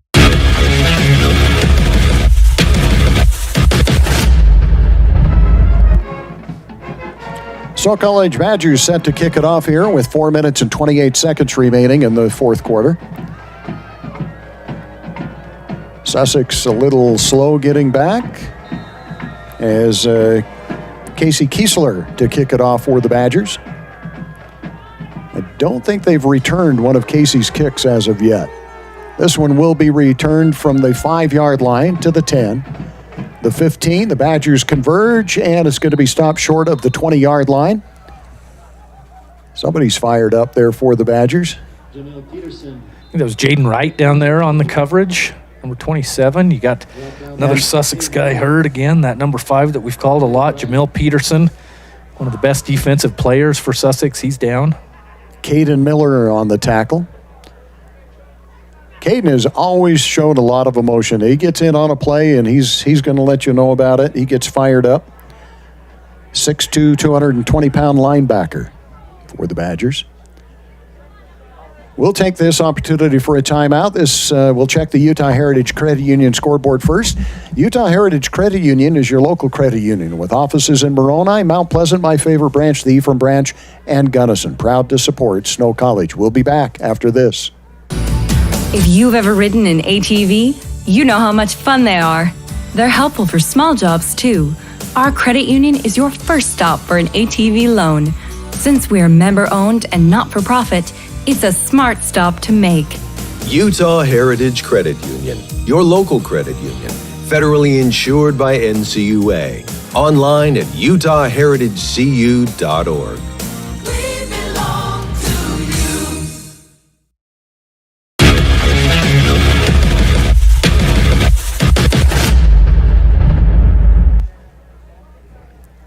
Skylanders have the ball, 1st and 10 from their own 18. New quarterback in there. They're going to hand it off to somebody that I don't have a number for, and that's going to go nowhere. Yeah, going nowhere. Cole Mickle and Hayden Mongalai coming in on from their defensive line positions again. That left side of the D-line, they just blow it up. Maybe it's David Morgan on the carry. New quarterback in there is Jay Carney. So Williams is going to call it a day. Carney is the new quarterback in there. That's going to lose about 5 yards. Bring up 2nd and 15. Long snap count, kind of bobbled. Now a handoff, breaking a tackle and picking up a good portion of the yards lost back up again. And it is going to be Devin Morgan, on the carry. Morgan, a sophomore. Kind of lost on that last drive where DJ Overstreet took that catch 41 yards and ran it into the end zone. Donnie Smith today, 6 touchdown passes. Great game for Donnie. He won our player of the game last week. We rarely give it away 2 weeks in a row to the same guy, so he's not going to win it, but great game for Donnie Smith. Agreed. 3 minutes remaining. Back to pass under some pressure, and Cole Mickle is going to track down the quarterback from behind after a gain of maybe 5. Almost looked like he was going to try and slide there as Cole was pulling him down. Cole's had a good game. He's really stepped up to that. He was really more of a special teams player, and a special teams all-star player at the first of the season. And he's moved into that starting left defensive end role, and he's holding his own these last few weeks. Well, we've mentioned it several times. He's got a motor. I mean, he doesn't quit. He's making plays down the field. He's making plays from one side to the other side of the field. Yeah. 4th down. We got a timeout. Timeout going to be taken. Nope, 2:20. Yeah, timeout taken by Sussex, it looks like. We'll take the timeout as well. We'll be back after this. We are all part of a team. Whether you are the quiet hero or the newest recruit, the steady anchor or the moral support, your team needs you. At Intermountain Health, Sanpete Valley Hospital, we want to be part of your team. Partner with us on your health and continue to be a game changer for your teammates.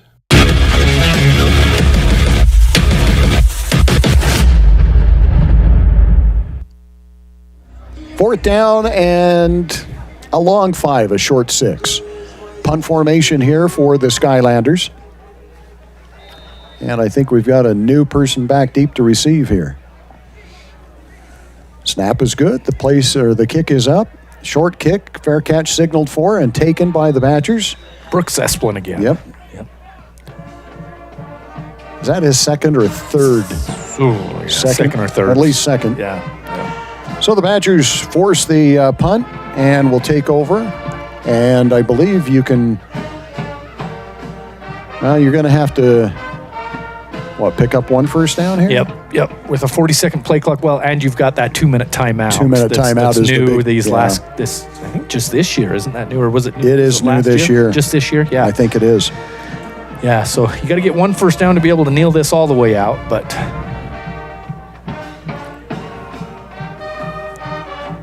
Cole Magnuson checks in at tight end for the Badgers.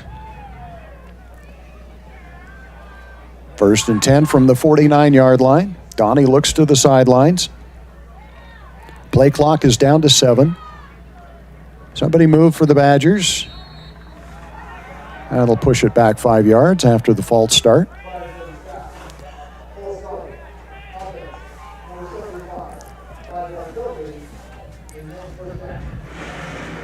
Clock at 2 minutes and 11 seconds, so the Badgers will run 1 play here, then we'll have the 2-minute timeout.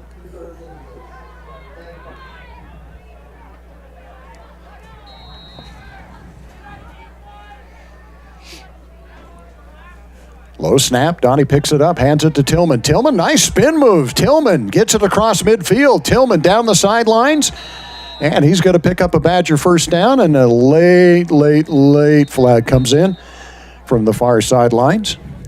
That clear on the other side of the field, isn't it? Yeah. Completely outside of the play. And that's probably going to go against the Badgers here.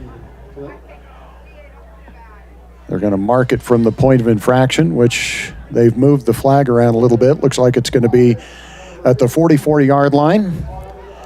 Geez, a holding 30 yards away from the play. Yeah. Not that it's the wrong call. I'm saying don't hold 30 yards away from the play. So that'll be marked off from the point of infraction. And that'll move it back to the, 46-yard line. It'll be 1st and 13. Not too often you get a 1st and 13. That's true. And now we have the 2-minute warning. Badgers lead at 62-21 as we check that Utah Heritage Credit Union scoreboard. Utah Heritage Credit Union for auto, ATV, mortgage, and new home construction loans. We'll be back after this. Doesn't that sound relaxing? At Risk Managers, we want to help you always feel that relaxed. So when you hear this, or this,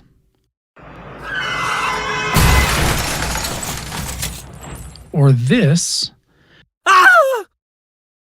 you know that you're protected.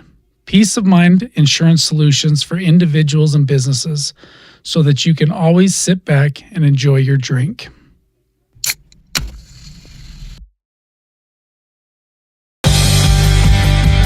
Little Caesars of Ephraim and Nephi have expanded to a third location in Gunnison, inside Gunnison Sinclair. Hours Monday to Saturday, 10:30 a.m. to 9 p.m. Come enjoy classics like crazy bread, cheese, pepperoni, and 3-meat treat pizzas. Little Caesars also offers wings, dip, soda, and an awesome family meal deal, including 2 liters of soda, pepperoni or cheese pizza, and a crazy combo for just $9.99. Come enjoy one of the best deals in America. Little Caesars, Ephraim, Nephi, and Gunnison.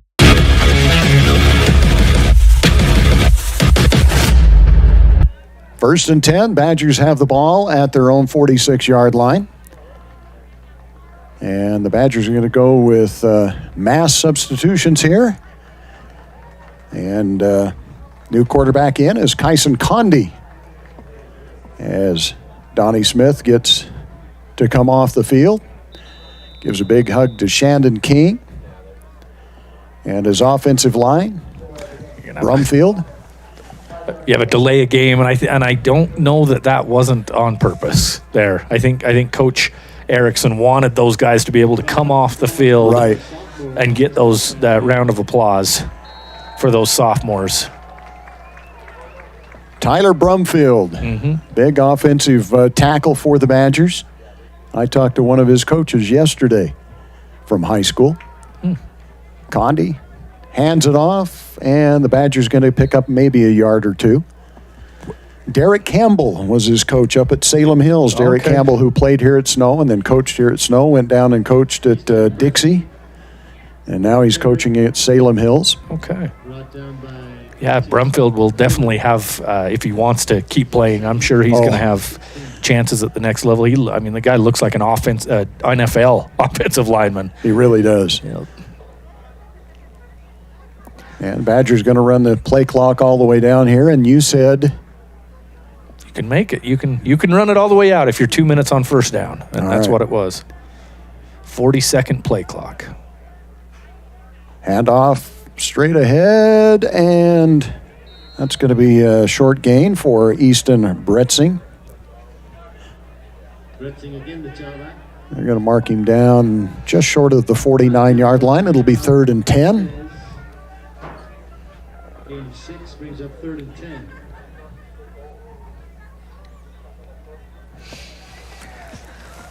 So, some things to be thinking about. Greg, I want you to be thinking about the Little Caesars player of the game. For Fresh Pizza Fast, make a pit stop at Little Caesars in Nephi, Ephraim, and also in Gunnison. Already got it. All right. Sanpete Steel man of the game. Sanpete Steel, done right and on time. Sanpete Steel has been supporting Snow College's tradition of excellence for a long time. Already got it. Pass out in the flats is going to go to Eggett. Eggett going to try to get the first down. He does, and that will definitely run the clock out here. Nice pass by. They're saying just short. Oh, which will run the clock out. Otherwise, they would have had to stop the clock to move the sticks. So,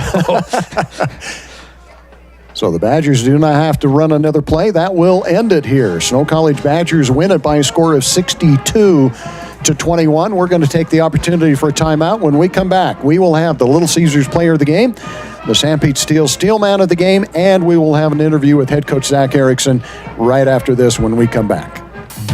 Sanpete Steel in Moroni was founded in 1994 and is one of the major steel construction companies in the Intermountain West, specializing in structural steel fabrication and erection.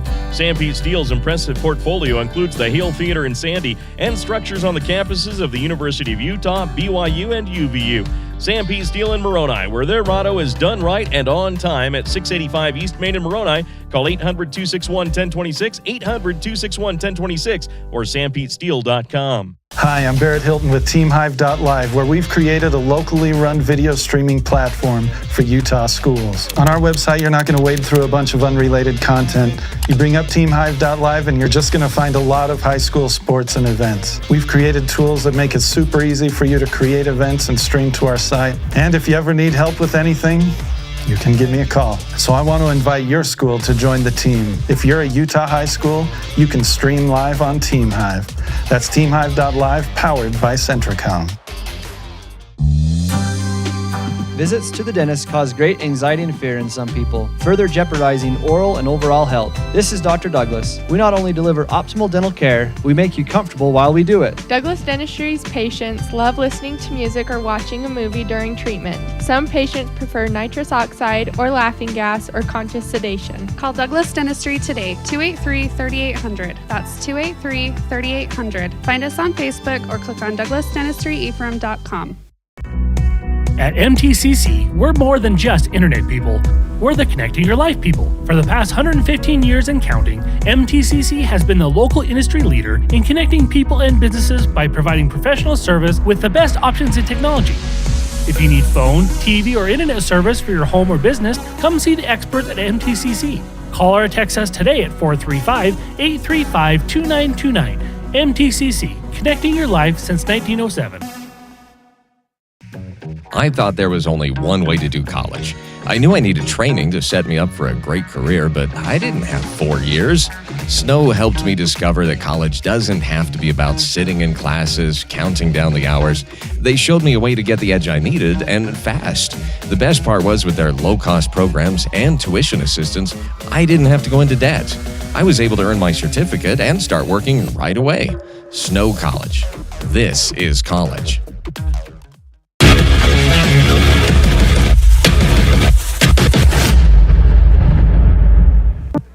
Welcome back once again to Snow College in Ephraim, Utah. Gary Chedester and Greg Sterner with you. The Snow College Badgers with a 62-21 victory over the Sussex County Skylanders. Greg, I was impressed with the Skylanders. Did not give up at halftime, came out in the third and fourth quarter, made the adjustments that they needed to make, and they came up with some huge plays against the Snow College Badgers. 71-yard touchdown pass, a 66-yard touchdown pass. Just a great performance, I think, from the Skylanders in the second half when the game had pretty much already been determined, but they did not quit. 68 yards in the first half from Sussex, 304 in the second half for 372 for the game. Right. What a game by them in the second half. And I'm saying what a game. They lose 62-21. The game was never in question, really. But yeah, to go to your point, hand it to those guys coming across the country and playing 4 quarters. And I'm sure Coach Zach Erickson not going to be happy with giving up those points in the second half, but I credit Sussex with that. Yeah. Now, one of the things that Drayson Ball just informed us, Badgers with 600 yards, over 600 yards of total offense. Last time they had over 600 yards of total offense was in 2021 against Ellsworth College. 600 yards. You got 372 yards through the air from Donnie Smith. He was 4-9 in the first quarter. 16 of 19 the rest of the way. Wow. So 20 of 28, 372 yards, 6 touchdowns, no picks. And I'm keeping my eye out here for Coach Erickson, too. We'll just keep going until he shows up. And you slow me down. Interrupt me if you need to. But okay. You got A.J. Tillman with 94 rushing yards. Drew Patterson led the way with 100 rushing yards and 2 touchdowns. A.J. had that 1 touchdown as well and 94 yards. Reggie Frischnick, 5 catches, 79 yards, 3 touchdowns. DJ Overstreet, 4 catches, 83 yards and a touchdown. Caden Eggett, 4 catches, 86 yards and a touchdown. Shannon King, 4 catches, 64 yards and a touchdown. So those are your offensive stars, really, for the Badgers today. And Donnie, a great second half, as you mentioned. Absolutely. His percentage was up there. He threw some great passes. And in all fairness to Donnie, the first half he had a few passes that were dropped. Yeah. His percentage would have been off the charts. Yeah, and so I told you the last 3 quarters he was 16 of 19. Just in the second half, I'm doing some quick math here, he was 11 of 12 in the second half for 221 yards. 11 of 12 for 221 yards for Donnie Smith. Excellent performance. All right, so we've got a couple of awards to give out here. We've got the Little Caesars Player of the Game. Little Caesars makes their dough fresh in-house every day. A reminder that you can make a pit stop at Little Caesars in Nephi and also in Ephraim. And it looks like Zach Erickson going to make his way over here. We'll come back to the Player of the Game. Yes, we will. We'll come back to the Player of the Game. It looks like Zach Erickson on his way over here, and he's brought somebody with him, Donnie Smith, who we just got through talking with. I don't don't know if you heard this. You didn't because you didn't have the headset on. We just talked about Donnie Smith, 11 out of 12 from the third quarter. In the second half, 16 to 19, second through fourth. Second through fourth, 16 out of a 19. Second half, 11 out of 12 for over 200 yards. That's pretty good. You're 16 for 19, over 200 yards. How many touchdowns? Six touchdowns. That's pretty dang good. What do you think about that? Shout out to Coach Erickson for calling the plays. And, I just went out there and executed them. Oh, my God. Come on, man. Out of here. Come on. I don't know that I've ever heard him that humble. That's pretty accurate. Pretty accurate.